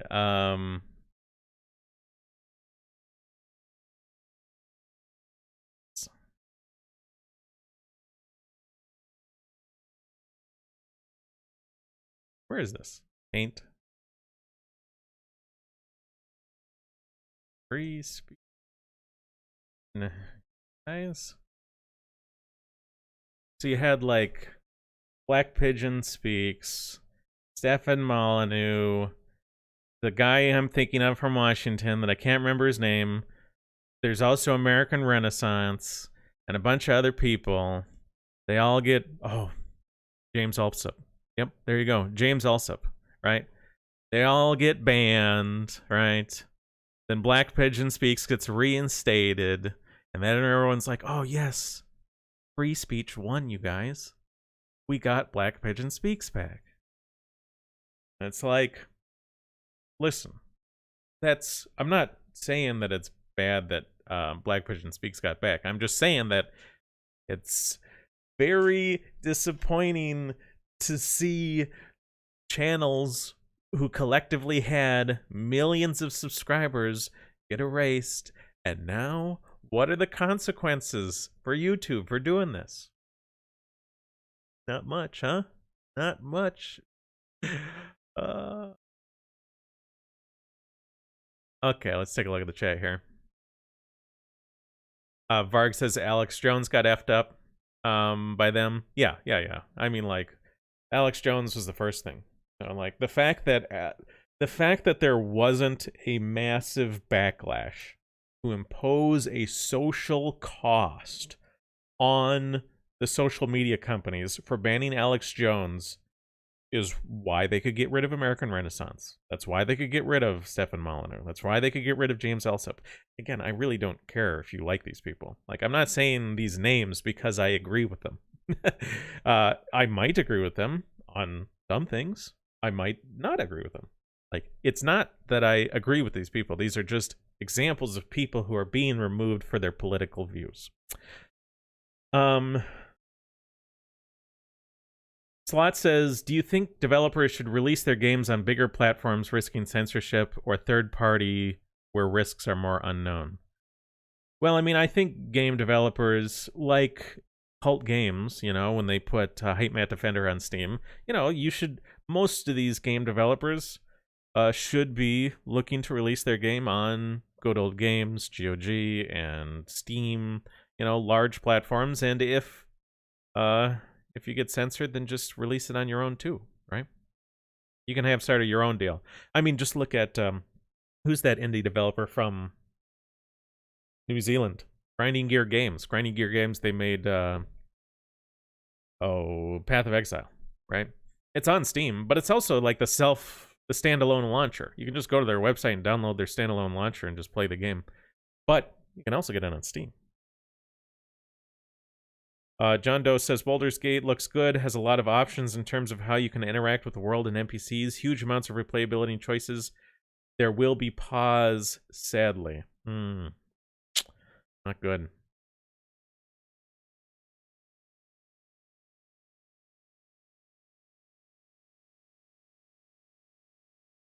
Varg says sex tourist speaks. Is that what he's doing out there?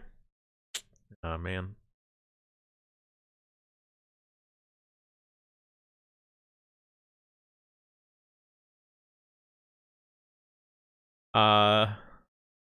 Varg says Thulian Perspective was the least deserving of banning, even by their own standards. Well, I mean, their standards are there just to provide an excuse for banning their political enemies.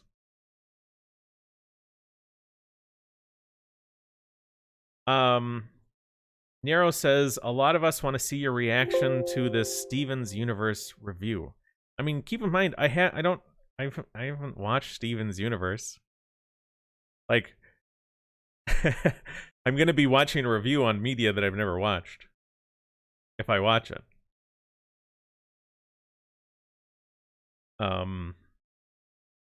Okay, let's take a look at this. Let me bring up this. 1 second. I know you can't see anything yet.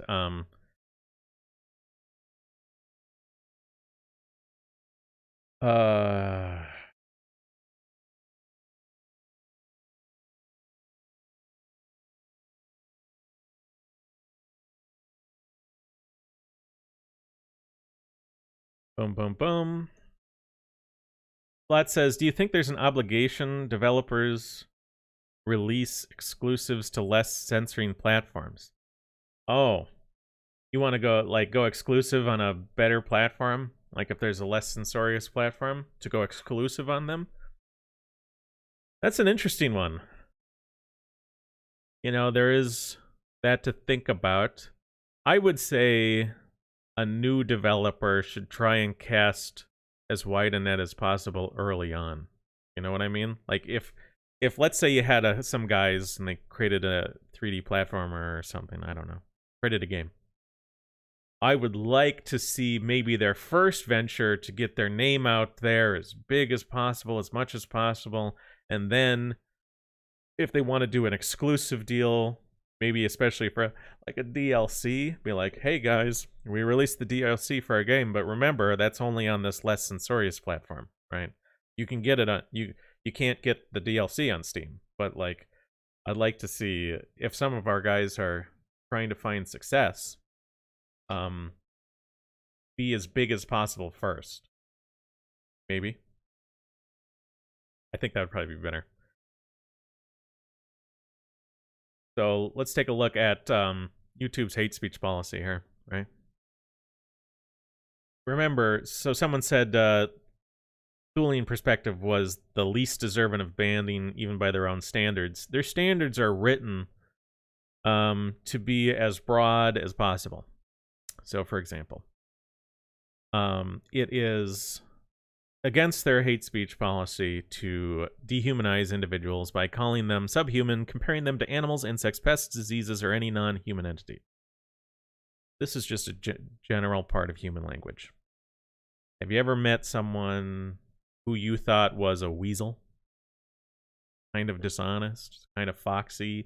You met someone who was very catty about, you know, we have all sorts of ways, or a chicken, someone who's cowardly, right? We have all sorts of ways in English to refer to people with terms around animals, insects, pests, diseases, and non-human enemies that is very tame, right?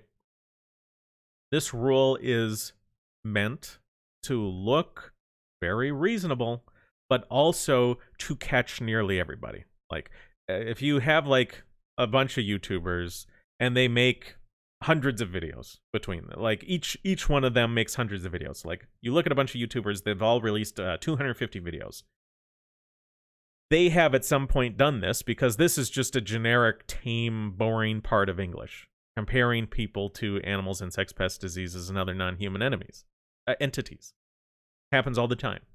So if you make a rule that says you can't do a thing that everyone does, what do you get? Well, you get the ability to, if you don't like anyone, if there's someone you don't like and you want them removed, they've broken the rule, right?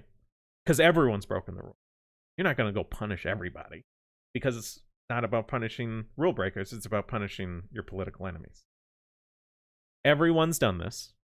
The only people who are going to get in trouble for doing this are people that YouTube dislikes. Right?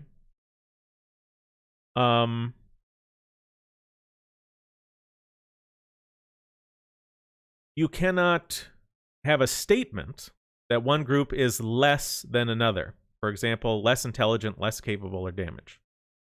What are they saying? They're saying that you can't make a truth-apt claim. You can't make a claim that can be verified or denied. And this could be everything from, like, they are less and should be destroyed, that sort of claim, to, like, vague statements. Or it's not vague. It can be very tame, generic statements, just acknowledging what is published in some scientific papers. For example, racial differences in fast and slow twitch muscles, where muscles are attached to the bones. There are differences in musculature and skeletal structure. Can't say much other than there is a reason. I believe it is West Africans so consistently win sprints, and East Africans so consistently win long-distance races compared to pretty much anyone else in the world. There are physical differences between people, and they don't want us talking about that. They're saying it's hateful. It is hateful to acknowledge.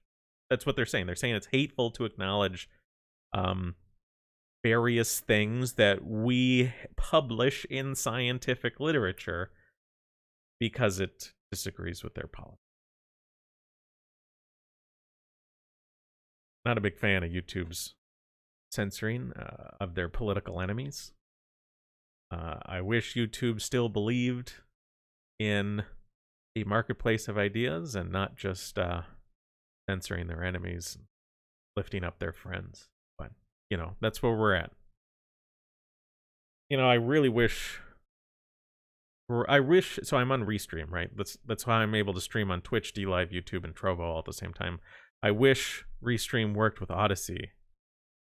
Like where I could click the button and do it to Odyssey. Because it currently doesn't do that. So that's why I'm not on Odyssey streaming.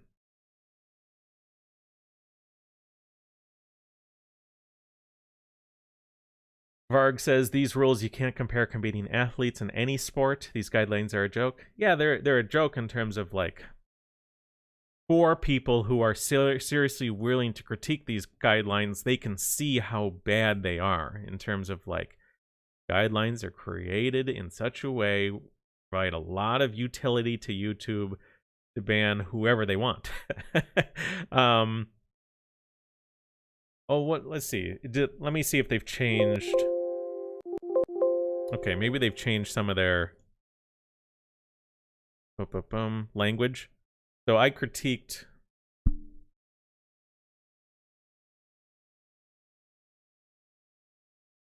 Okay. So they still do have the reference to false flags. I critiqued. I had a video posted on my main channel called "Free Speech is Good, You Donkey," which is a clear flouting of their rules, right? By comparing someone to a donkey, because donkeys are stubborn, right?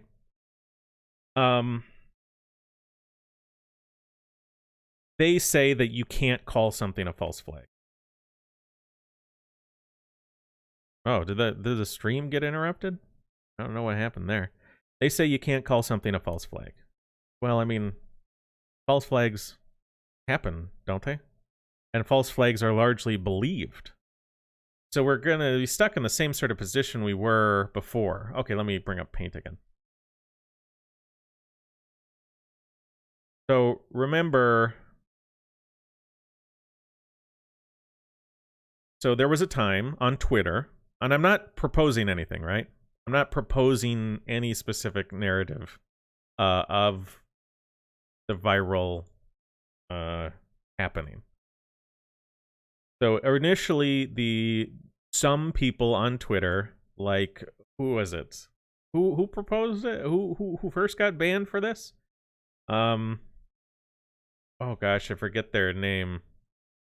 Oh, he's got like Tyler. They got like a Tyler Durden profile picture. Tyler D profile pic banned.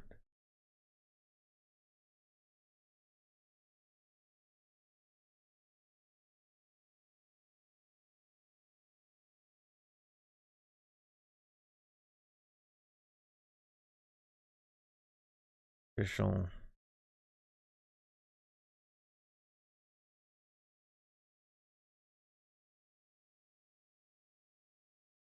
Zero Hedge. Thank you. So, because that's what they got banned for, right? So you had, like, the idea, right? I don't care if it's true or not, because I'm not going to talk about it, because YouTube will probably ban me, right? So the idea that Wuhan virology lab is the source of the virus. It's posted by Zero Hedge, and they get banned. Time goes on. Official news sources start reporting it. They're not banned. Oh, jeez. And my thing is off screen, too.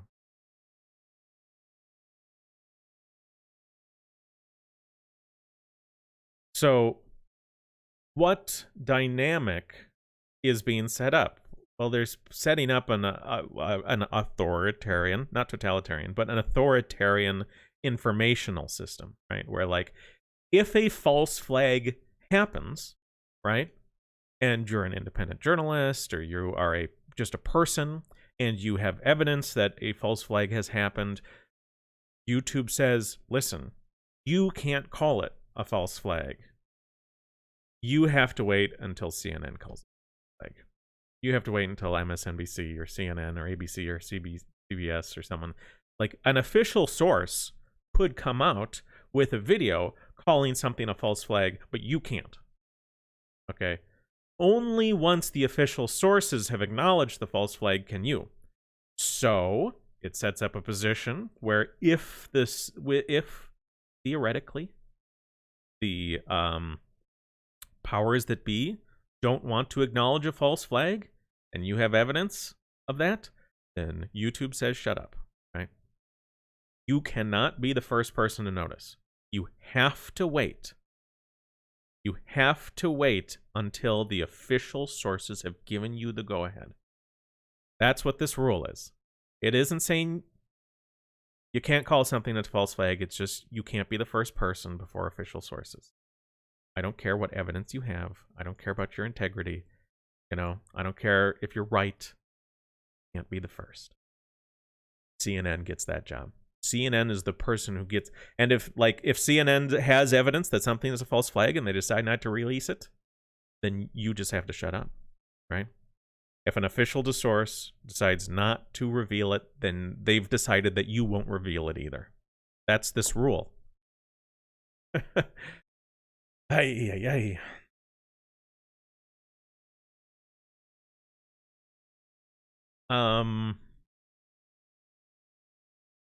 I don't know what DAO 2 and 3 is. DAO? Oh, DAO? I don't know what that acronym stands for. Varg says these rules exist. I don't know if solely, but yes, they do.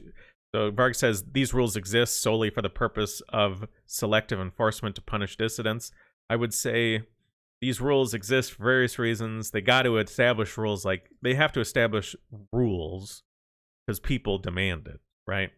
But the specific rules they've decided on, the wording, all the point of this is, yes, as you say, Varg, point of it, ultimately, the way they wrote it like this is so they could engage in selective enforcement. Because again, everybody compares groups and individuals. Like, you can't dehumanize an individual by calling them a weasel or a chicken or a donkey. Are they really going to enforce that on everybody?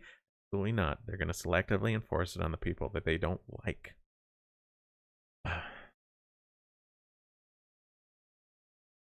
Gladius says, I don't know if you have heard about the Gestalt.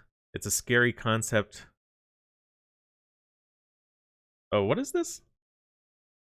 You're talking about a real concept and not something in a game, right? Why is this in all caps?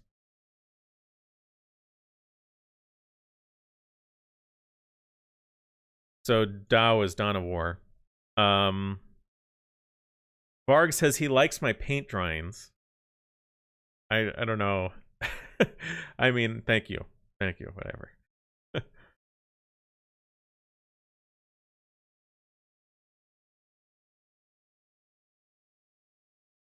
Piers says that the ADL backtracked on their new definition. Did they?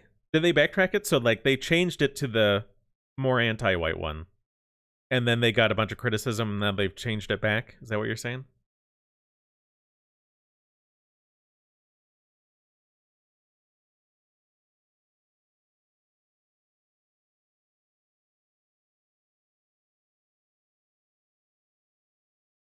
I'm just looking at something on another screen here.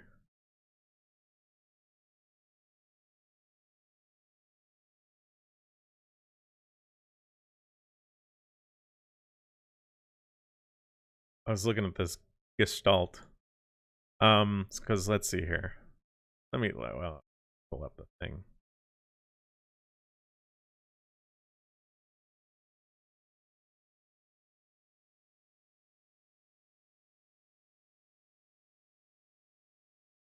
Varg says, unironically, they are like people always used to describe concepts in the real world.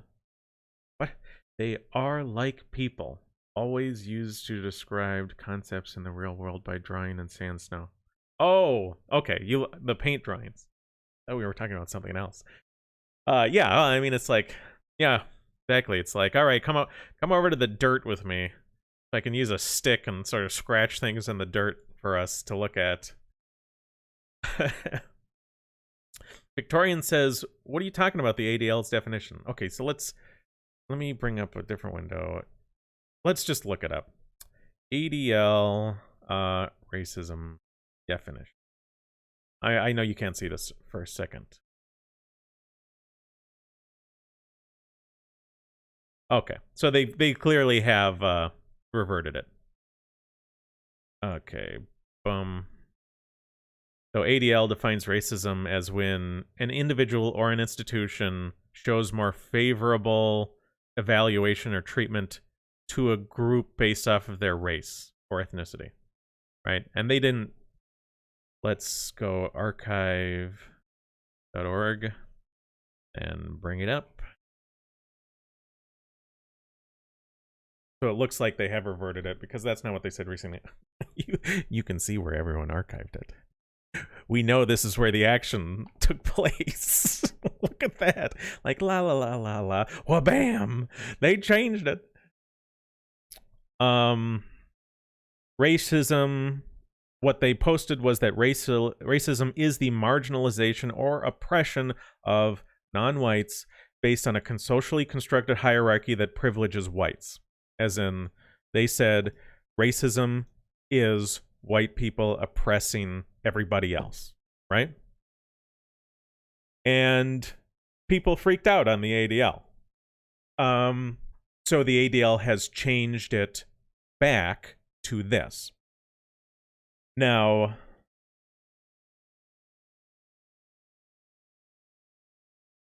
they also write that systemic racism is about advantaging white people and a combination of systems, institution factors that advantage white people and for people of color cause widespread harm and disadvantage access to opportunity. Okay, so they took down this definition and left up the same definition. They still left it up. Because if they say racism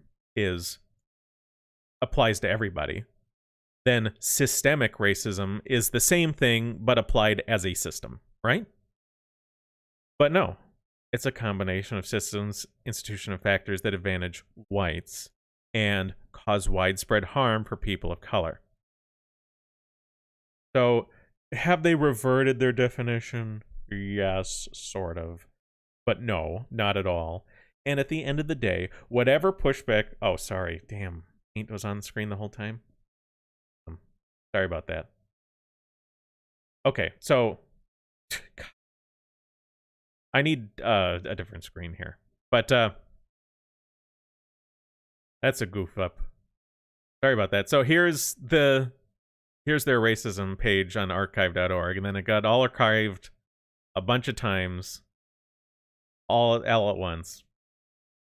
They wrote this: marginalization of oppressed non-whites, right? Based off of a racial hierarchy that privileges whites. That's what they wrote. This is what they've changed it back to, right? They're saying, hey, okay, well, we'll put it back to this one. But if this is racism, if we're going to go with that perspective, that racism is this, then systemically doing this should just mean creating institution, systems, and factors that do this, right? But no, that's not what they write. They write that systemic racism is about advantaging white people and causing widespread harm and disadvantage and access and opportunity for non-whites, right? That's what they're doing here. So some people will be like, oh, it's a victory. The ADL took down their anti-white definition. And it's like, oh, that's clearly, obviously still here. They have not really taken it down. They haven't really backed down.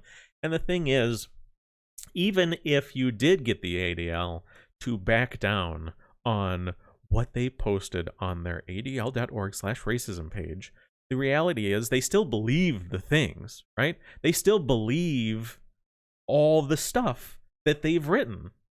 And the ADL goes in front of Congress to tell them what should be done.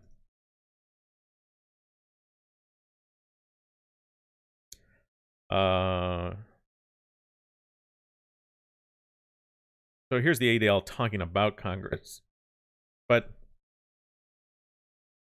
Greenblatt Congress?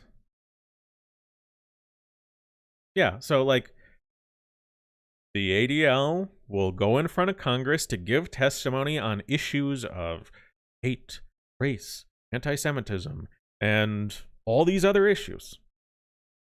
So even if you got them to take this one down, they still believe it, right? And this view is going to influence what they say to Congress. I mean, people with this view, while you got them to back down on one website halfway because they still post stuff like this, they still have infinitely more power than you. So, yeah. Varg says Microsoft Paint is the last bastion of whiteness in Windows. Well, it is right. It's like, it is a white screen when you open it. Look at that. Pure white. The driven snow.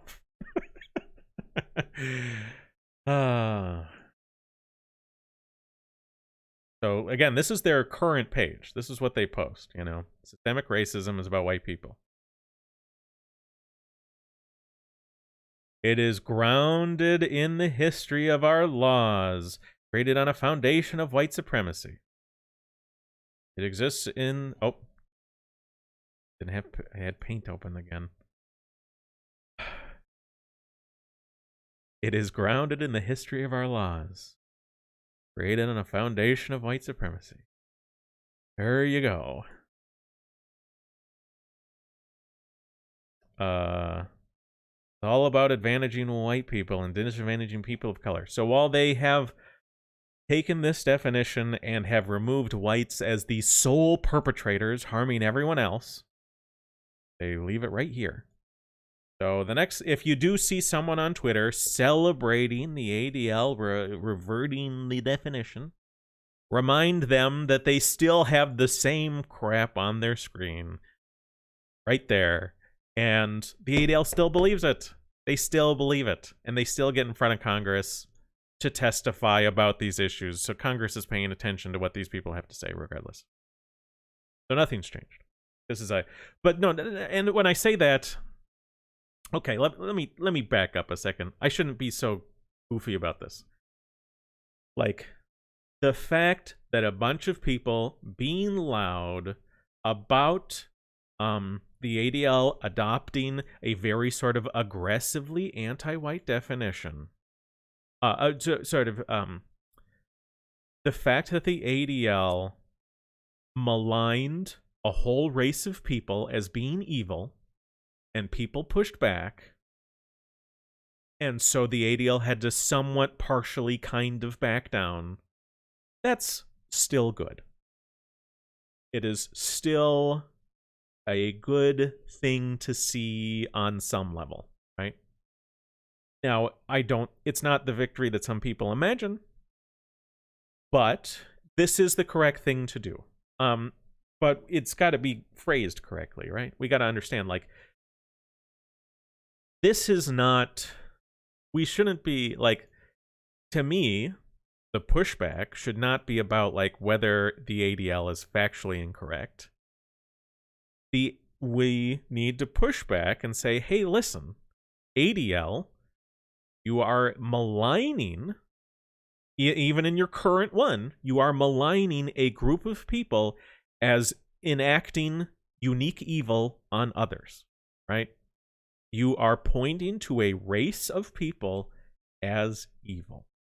And they do, right? So, there you go. That's, I mean,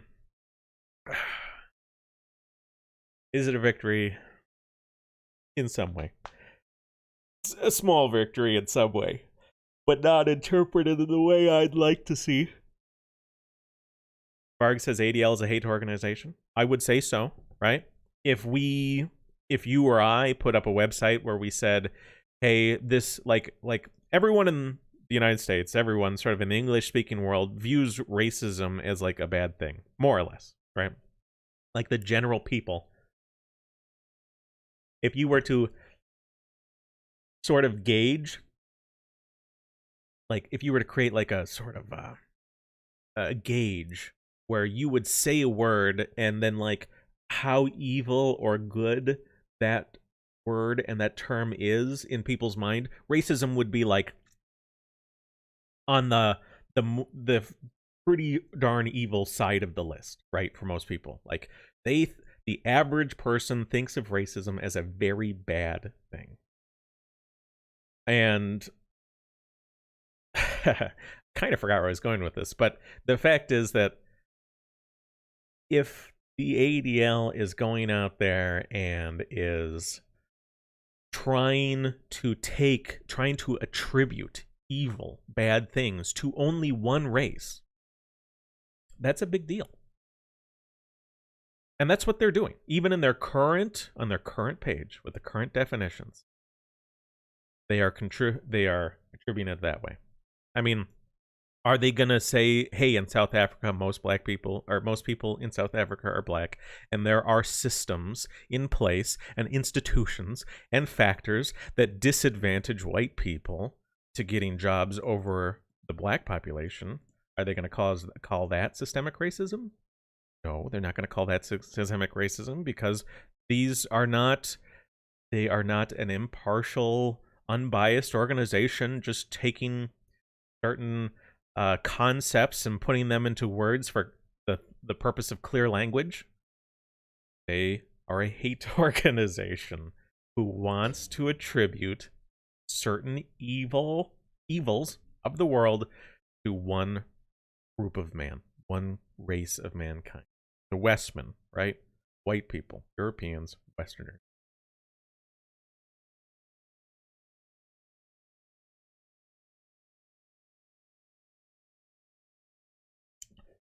Varg says, you're preaching to the choir here. Yeah, it's true. I guess the only thing I want to point out is to the choir. If you're on any of these platforms like Facebook and Twitter and people are talking about this, if you can find a clever way to point out what's really happening here, then do it, right? This isn't just, oh, the ADL was factually incorrect about this. No, the ADL wanted to attribute evil to a specific group of people. That's what's happening. Because the ADL hates that group. The ADL is a very anti-white organization. They don't have to be. They could decide to stop. I'm a little unsure why they won't stop. Sort of.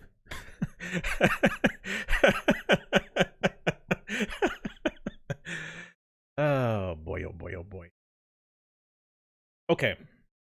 So I've been streaming for a little while here. Here's the deal. Should I just do it on Paint? Here we go. Got Paint up. Here we go.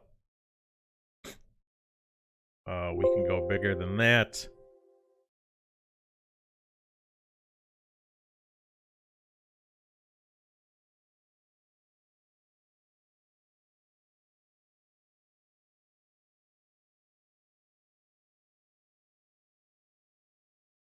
Oops.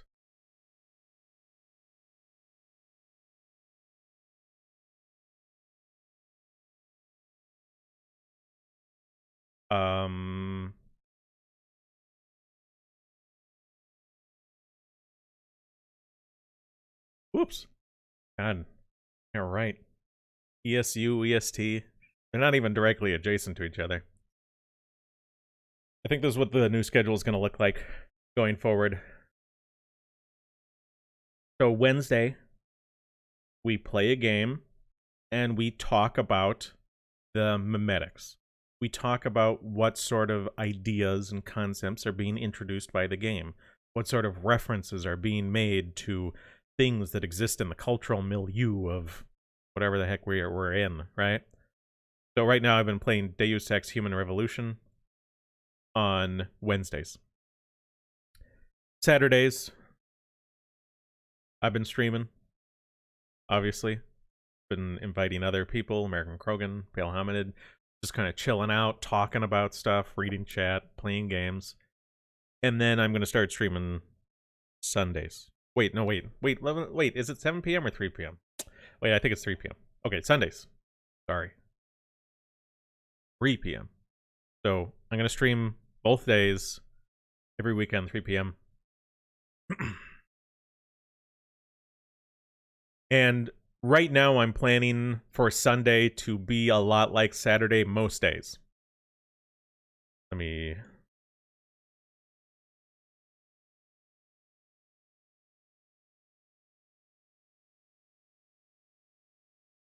So here's what the plan is, right? You know, I mentioned earlier in the stream, I'm planning a technology stream where I'm going to be inviting other sort of right-wing intellectuals of sorts to discuss technology. Is it good or bad, right? Should we return to monkey, in other words? um, and what I'm planning is that on Sundays, I will stream 3 p.m. Eastern Standard Time, USA, the same as I do on Saturday.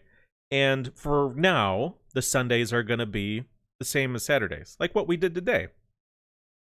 But occasionally, I will likely steal that Sunday time slot, or maybe the Saturday time slot. I'll likely steal one of these two time slots for a more serious stream, and that'll probably go to my main channel, right? Right now, we're on Gaming Embargo. My technology stream will be on the main channel, Intellectual Embargo, not Gaming Embargo, right? So if you show up here on a Sunday or a Saturday and I'm not streaming here, I'm likely on the main channel, and I've hijacked our normal gaming stream slot to bring on someone to talk about some serious issues.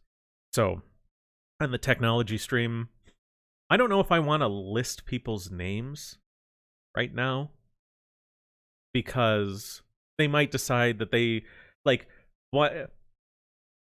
I don't want to list a name for someone who decides they don't want to stream with me because they don't like me, and now I've like thrown their name out like they're coming.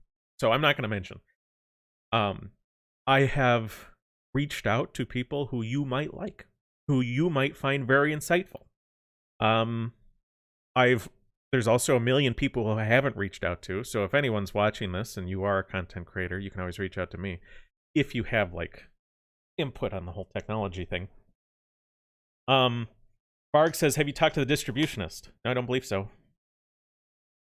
Gladius says, Embargo, check for some other games too. I still suggest Fear if you want a good... Well, are you guys really jonesing for me to try and play some different games?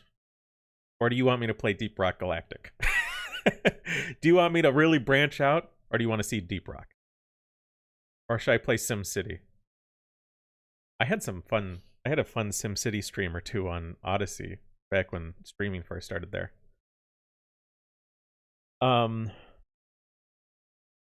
But here's what the schedule is going to look like for now. Wednesday, Saturday, Sunday. 3 p.m. on Saturday and Sunday. 7 p.m. on Wednesday. And yeah, my intention with 3 p.m. was that for Europeans, it might be early enough where they can show up, depending on when they need to get to bed and when they got to go to work. So like that Sunday, like that's kind of a spicy one depending on where you are in Europe. Like if you're in Eastern Europe and you got to wake up with the butt crack of dawn on Monday, well, then you're not going to be able to catch my stream. But if you're in Western Europe and, you know, you get to go to work at, you know, 9 or 10 a.m. and not like at dawn, then, you know, if you got to get in a fishing boat at the break of dawn, I mean, you're probably still not watching, you know, even in the UK. But if you go into an office, then maybe you could watch. Ando wants me to play Deep Rock with viewers. We could do that. Nero says a game where you can play on automatic and talk. Deep Rock is good for that. That's true.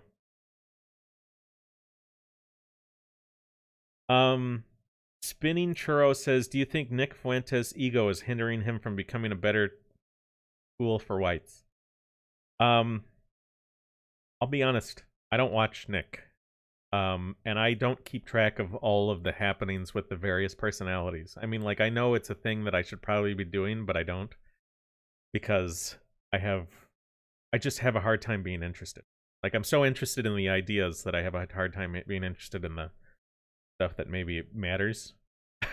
At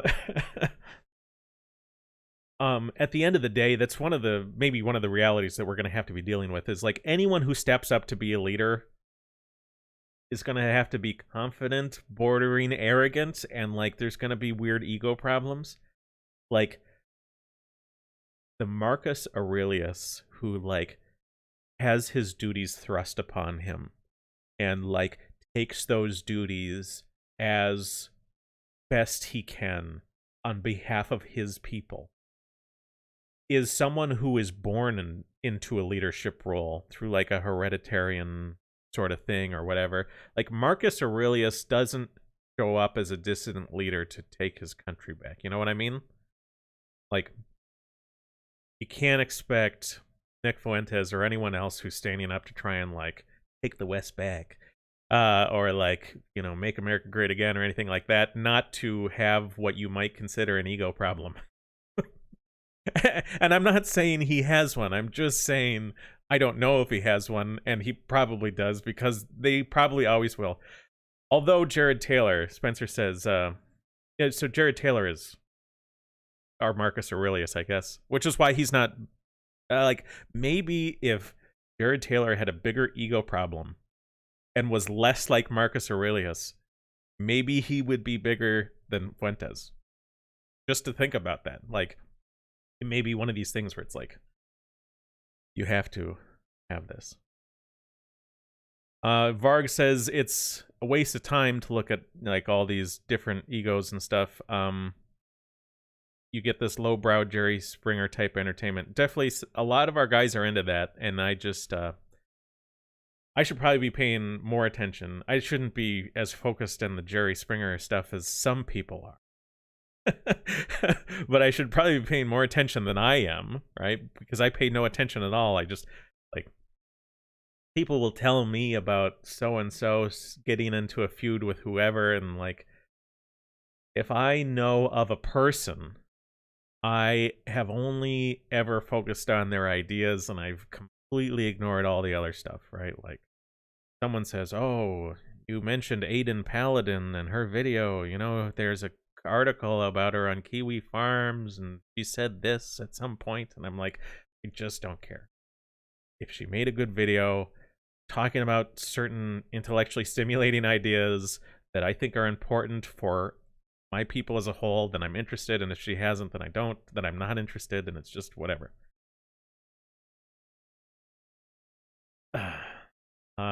Spinning thinks that Nick has a big ego problem. He's attacked more right-wingers than left-wingers at this point. Well, you got to keep in mind, attacking right-winger, so the left largely has control of the social framing of the situation. If Nick really wants to climb the social ladder really hard, he's going to do what everyone else is doing, and that's attack the right wing, right? He's going to attack the right wing because that's a good way to climb the social ladder in the current environment. Now, it's a bad way to be principled and to achieve like right-wing change, but it's a good way to climb socially. So if I think we can all recognize that it may be that we need like a sort of egomaniacal but highly principled leader. Like who won't give in to the leftist paradigms to try and climb the social hierarchy, right? And will instead try and forge a different way. Mark Nero says, any good resources to download books like meditations? I want to put some on my e-reader. LibGen, Library Genesis. That's how you get all of your books. You know, okay, LibGen doesn't have everything, right?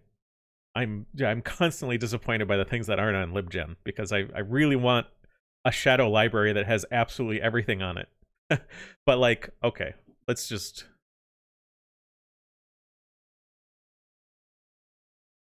So here are the websites, Sci-Hub, right?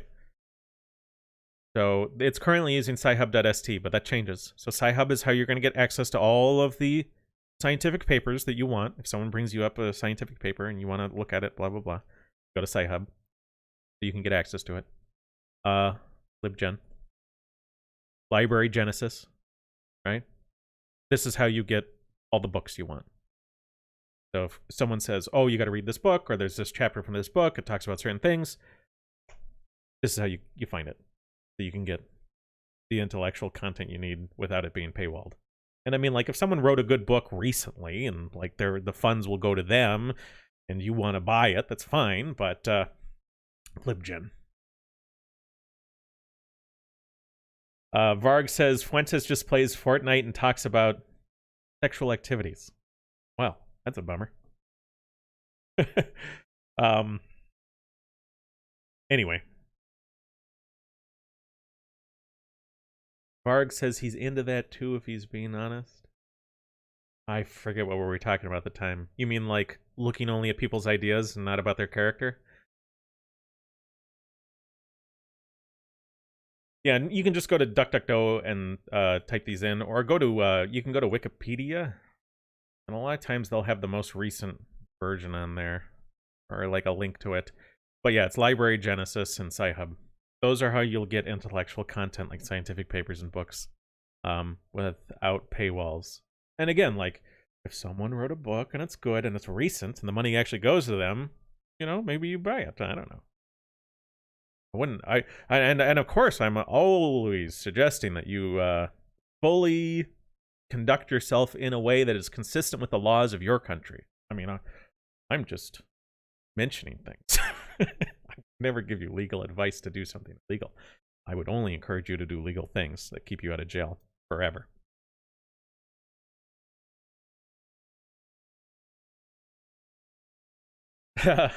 Jacob says, I have someone arguing with me over Amazon's Lord of the Rings. They're under the assumption that Amazon must have been threatened to make Lord of the Rings woke. Wow. Amazon.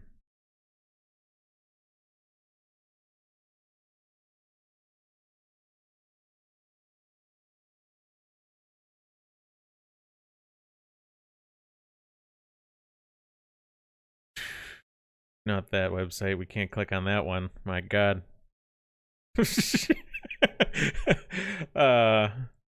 I might show them the documents about how Amazon uses workplace diversity to prevent unionization.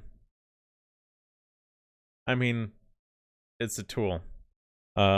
Workforce diversity helps prevent unions for Amazon Whole Foods documents, internal documents. I mean, this is... I don't know. Just shove that in their face. See if that helps. See if they get it. Why does this say Saturday, February 12th? Did they just publish this? Oh, no. This is right. I knew this was older. Patricius, how's it going? You showed up really late today. I mean, I'm over an hour over when I would normally stop streaming, and you're just walking in. Like, I'm 53 minutes over time here.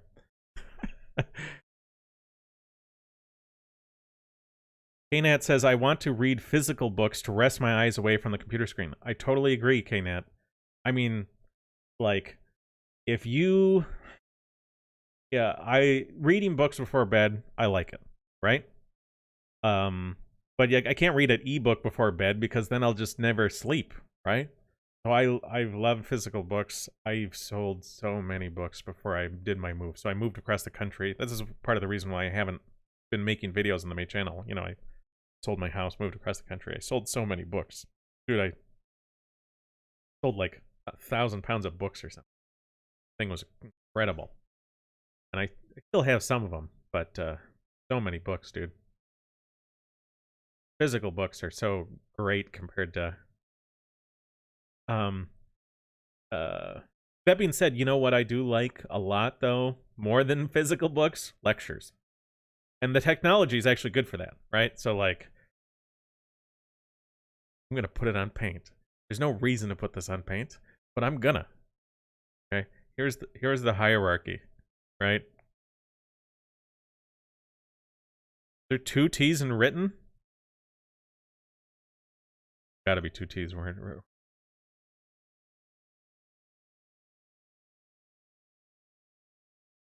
Okay, so you have the digital written word, right? This is like an ebook, right? Oh, whoops.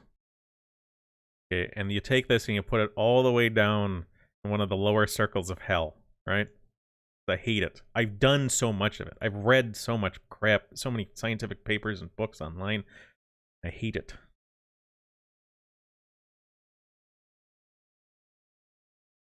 Then, way above it, but still in hell, you have the written word on physical paper with ink. And then high, high, high above, in heaven, you have the spoken word. Right? The spoken word. If there's, as much as I don't like the e-ink and the digital books and the e-books, the ability to conjure up a lecture is really nice. If you want to listen to actually someone tell you about a thing, like, don't want to have to read the damn book. Just tell me. Just talk to me. Tell me the truth. Oh man, there's a lot of great university lectures and other stuff around online. I remember years ago when like MIT came out with their open courseware, right? Go ahead and Google like open courseware. Some of it's not great, and some of it's kind of annoying the way it's all set up. But you do find like great lectures and stuff provided free by colleges like MIT, open courseware, and you can essentially get parts of a college education more or less for free. But I'll tell you what, somewhere down here, spoken word from Tony.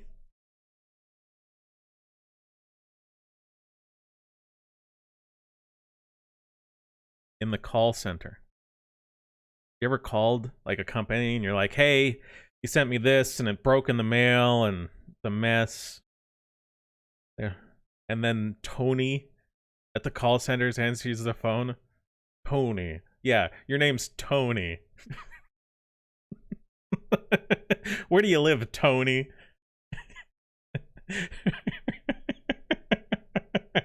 I would explain more, but I don't want to get banned. They'll say I'm being mean.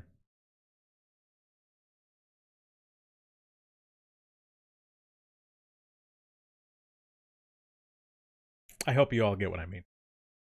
Exactly, Varg.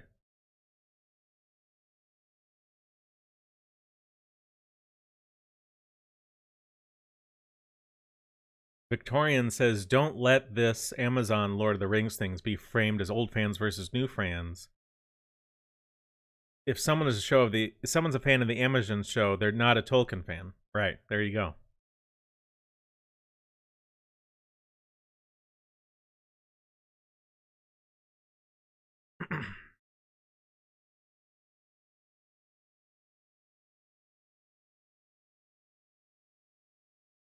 It has nothing to do with Italians, Patricius.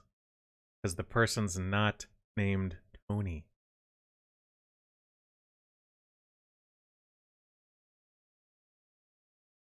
Well, Varg, a lot of the times I get an unhelpful American from the call center. It's because their call center's in Atlanta. I've had some really awful conversations with some Atlantan call centers. Like, some of those call centers in Atlanta, the person speaking to you is genuinely unhappy that you called. Because they were on, like, they had a good 3 or 4 minutes since the last call, and they didn't have to answer the phone, and now you called and you ruined their day. Down in Atlanta. You can hear their fake nails clicking on the computer keyboard.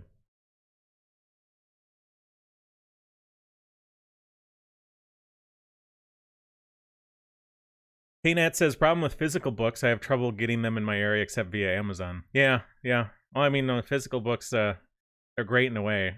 But again, not my preferred method.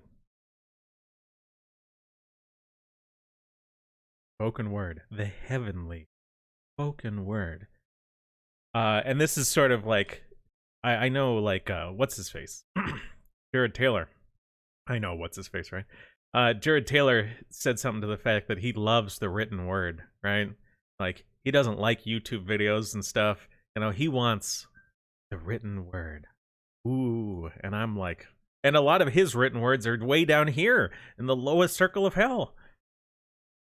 They're on a website. No offense, of course, to Jared, because he's amazing, right? If I had to read someone's hellish written words, I'd like it to be his, right?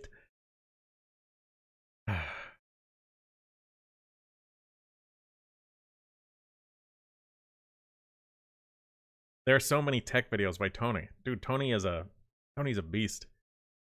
He's got his side hustle and everything. Microsoft Paint doodles. Yeah, exactly. And most of the times when I've done Paint on stream, I've actually used Paint.net rather than MS Paint. But this is what the schedule is going to be like going forward. Just so everyone's clear. Wednesday, Saturday, Sunday. That's what my schedule is going to look like, and I will occasionally steal days away to the main channel to do more serious streams.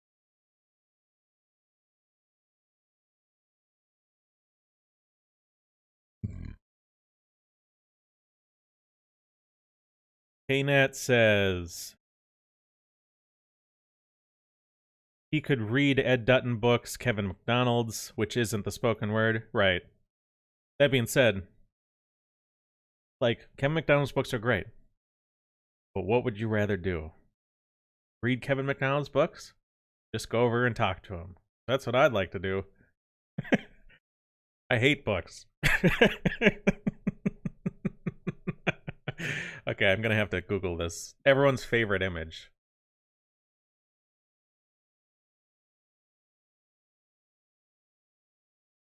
Where's that book? Where's that image? I know you can't see it yet. I know the thing is hidden.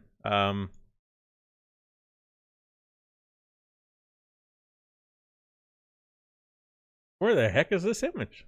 I'm gonna have to search. Let me go on some other window here. I know you can't see anything yet. Oh, I can't post this image. Oh, good thing I didn't. Good thing I didn't find it. I forgot what it wrote on there. Never mind.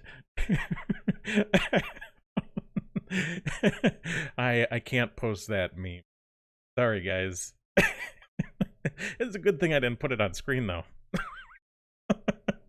I forgot that it had that word in there.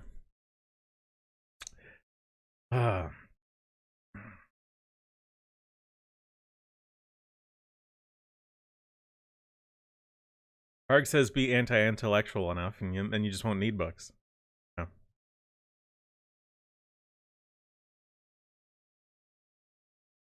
Varg says he learns about science with Vsauce and that I don't know how to pronounce the name. It's Kyrgyzstan or whatever video. They do, like, they make posters and stuff to make money, but then they also do those videos. I mean, those are fine videos. I mean, there is definitely a lot of the people watching those videos are very sort of like, stand back, I'm going to science, you know, sort of soy boys, whatever's. But they're fine videos, more or less. Vsauce videos are really interesting because that's such an internet sort of, like, the guy who did Vsauce, I forget his name, Michael here, isn't it Michael? He found such a unique formula that I don't think anyone else was doing, or at least not as well as he was doing it, and he really sort of, like, made it his thing, and it became a meme, but he, you know, I don't know. The Vsauce thing, like, I get the whole, like, a lot of soy boys watch it, but I don't dislike Michael for finding such a unique way to talk about some pretty interesting things at times. KNat says, what does the image say? I can't tell you.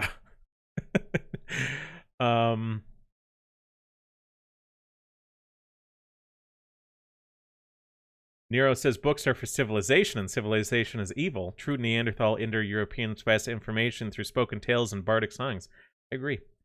Instead of Return to Monkey, we should be, you know, it's like Return to Monkey. I mean, Return to Monkey, does it literally mean Return to Monkey? Because I interpret it as, like, Return to Primitive Humanism.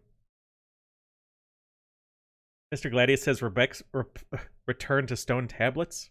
Return to clay? No, no. Spoken word. Spoken word. You should have sat down with your grandparents and been told history of your people. Right? That's what your parents and grandparents should have been instilling in you.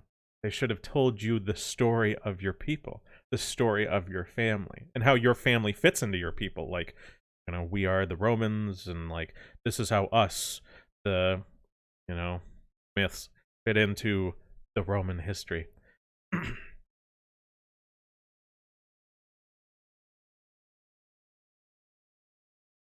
Nero says there are lots of channels who cosplay as Vsauce Michael, glasses, beard, bald, trying to be quirky, etc. Huh? I haven't seen those. I was about to read that, Varg.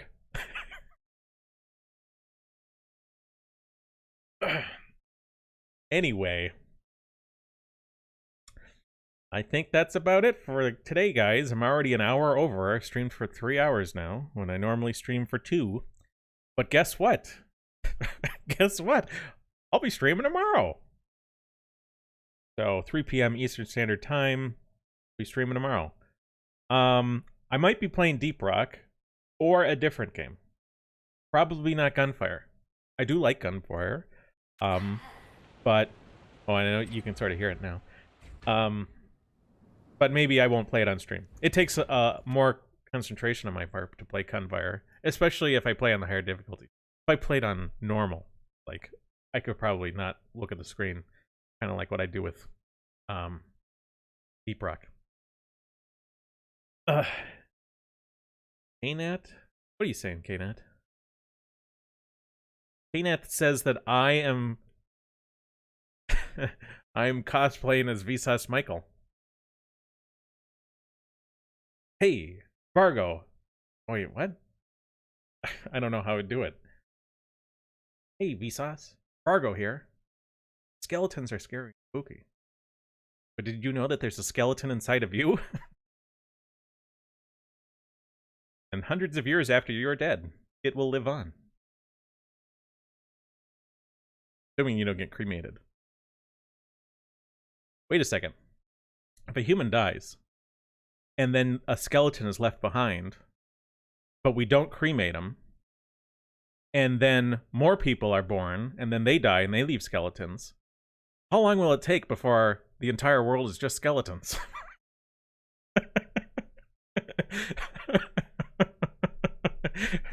Vsauce.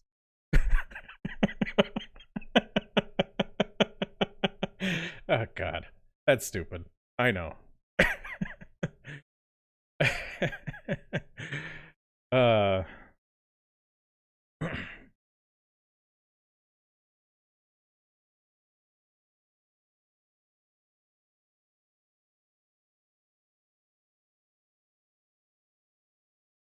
Well,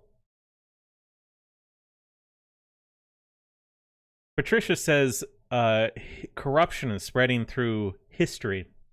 One of the things me and Krogan have talked to each other about is like the idea that we don't like how I certainly mentioned it to him, and I think he agreed with me. I don't like the way history is taught, right? So the way history is taught is at least in the modern day. Like yes, if we're back at the campfire, go ahead, let's do the myth, right? Let's tell the story of our people via the spoken word. But in terms of like in the modern day, how we teach history, rather than getting a book and being told how the war went or how this happened or whatever, I would like to see older children especially being told to read historical documents. And again, the written word, right? But like, I would like it if the teacher is going to be talking about history, especially somewhat modern history, like last few hundred years, then the teacher should be able to get access to newspaper archives, and then the class goes through these newspaper archives to try and piece together what was happening at that time. There's your history class. You should be using historical documents in real time to figure it out, rather than being told what happened. And I believe that for two reasons. One, the current approach I'm not a big fan of. Two, the current narrative is highly manipulated. I don't like it. So it would be by incorporating real historical research into historical teaching, we would get we would get some of the propaganda. That being said, it's unavoidable, right? There'd always be some amount of propaganda because the teacher would get rid of certain news articles and the kids would never read certain perspectives. Like, it's not avoidable. You gotta homeschool your kids, all right? That's what I'm saying. Homeschool your kids. The stuff is messed up. Yeah. Patricia says, if I was going to be a teacher, I would do that, but I hate teachers and they hate the historical documents. There are even edited versions of historical documents. Yeah. All right. Reject flesh, return to skeleton? Question mark? At the end of the day, you don't have to reject the flesh, because eventually the skeleton will reject the flesh itself, and then the skeleton will remain.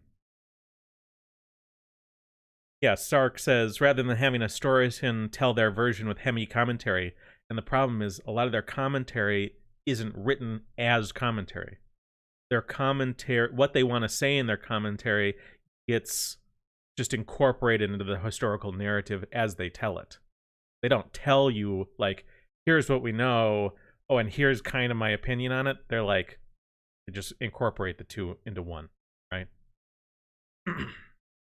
Now, Patricia says there are excellent historians, but they don't write school books, right? He's saying that, like, my complaints, and the notion that historians are so manipulative, he's saying, like, hey, there's some good ones. Yeah, sure, there's some good ones.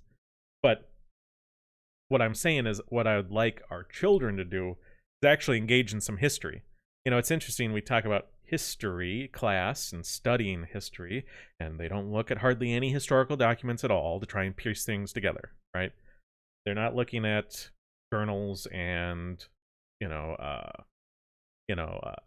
receipts and inventory notes and ships, harbor logs, right? And trying to piece together the truth. They're almost never given anything like that, which I think older kids, like teenagers, they're totally at a point intellectually where they could do that, but the schools don't even try, right? They don't even try that. It is just, here's the authoritative narrative that you are to receive. That's your history class. Varg says it's her story, please. Yeah, her story. Their story. Not our story. Okay. Again, I'm already way over time here. But, not quite 3.5 hours. When I'm normally at 2 hours. But again, I'll be streaming tomorrow. Peace out, everybody. Because I'll be streaming tomorrow, 3 p.m. Eastern Standard Time. If you don't show up tomorrow, I want you to have a good weekend. I'll either see you tomorrow or Wednesday or next week. All right, peace out, everybody. Have a good one.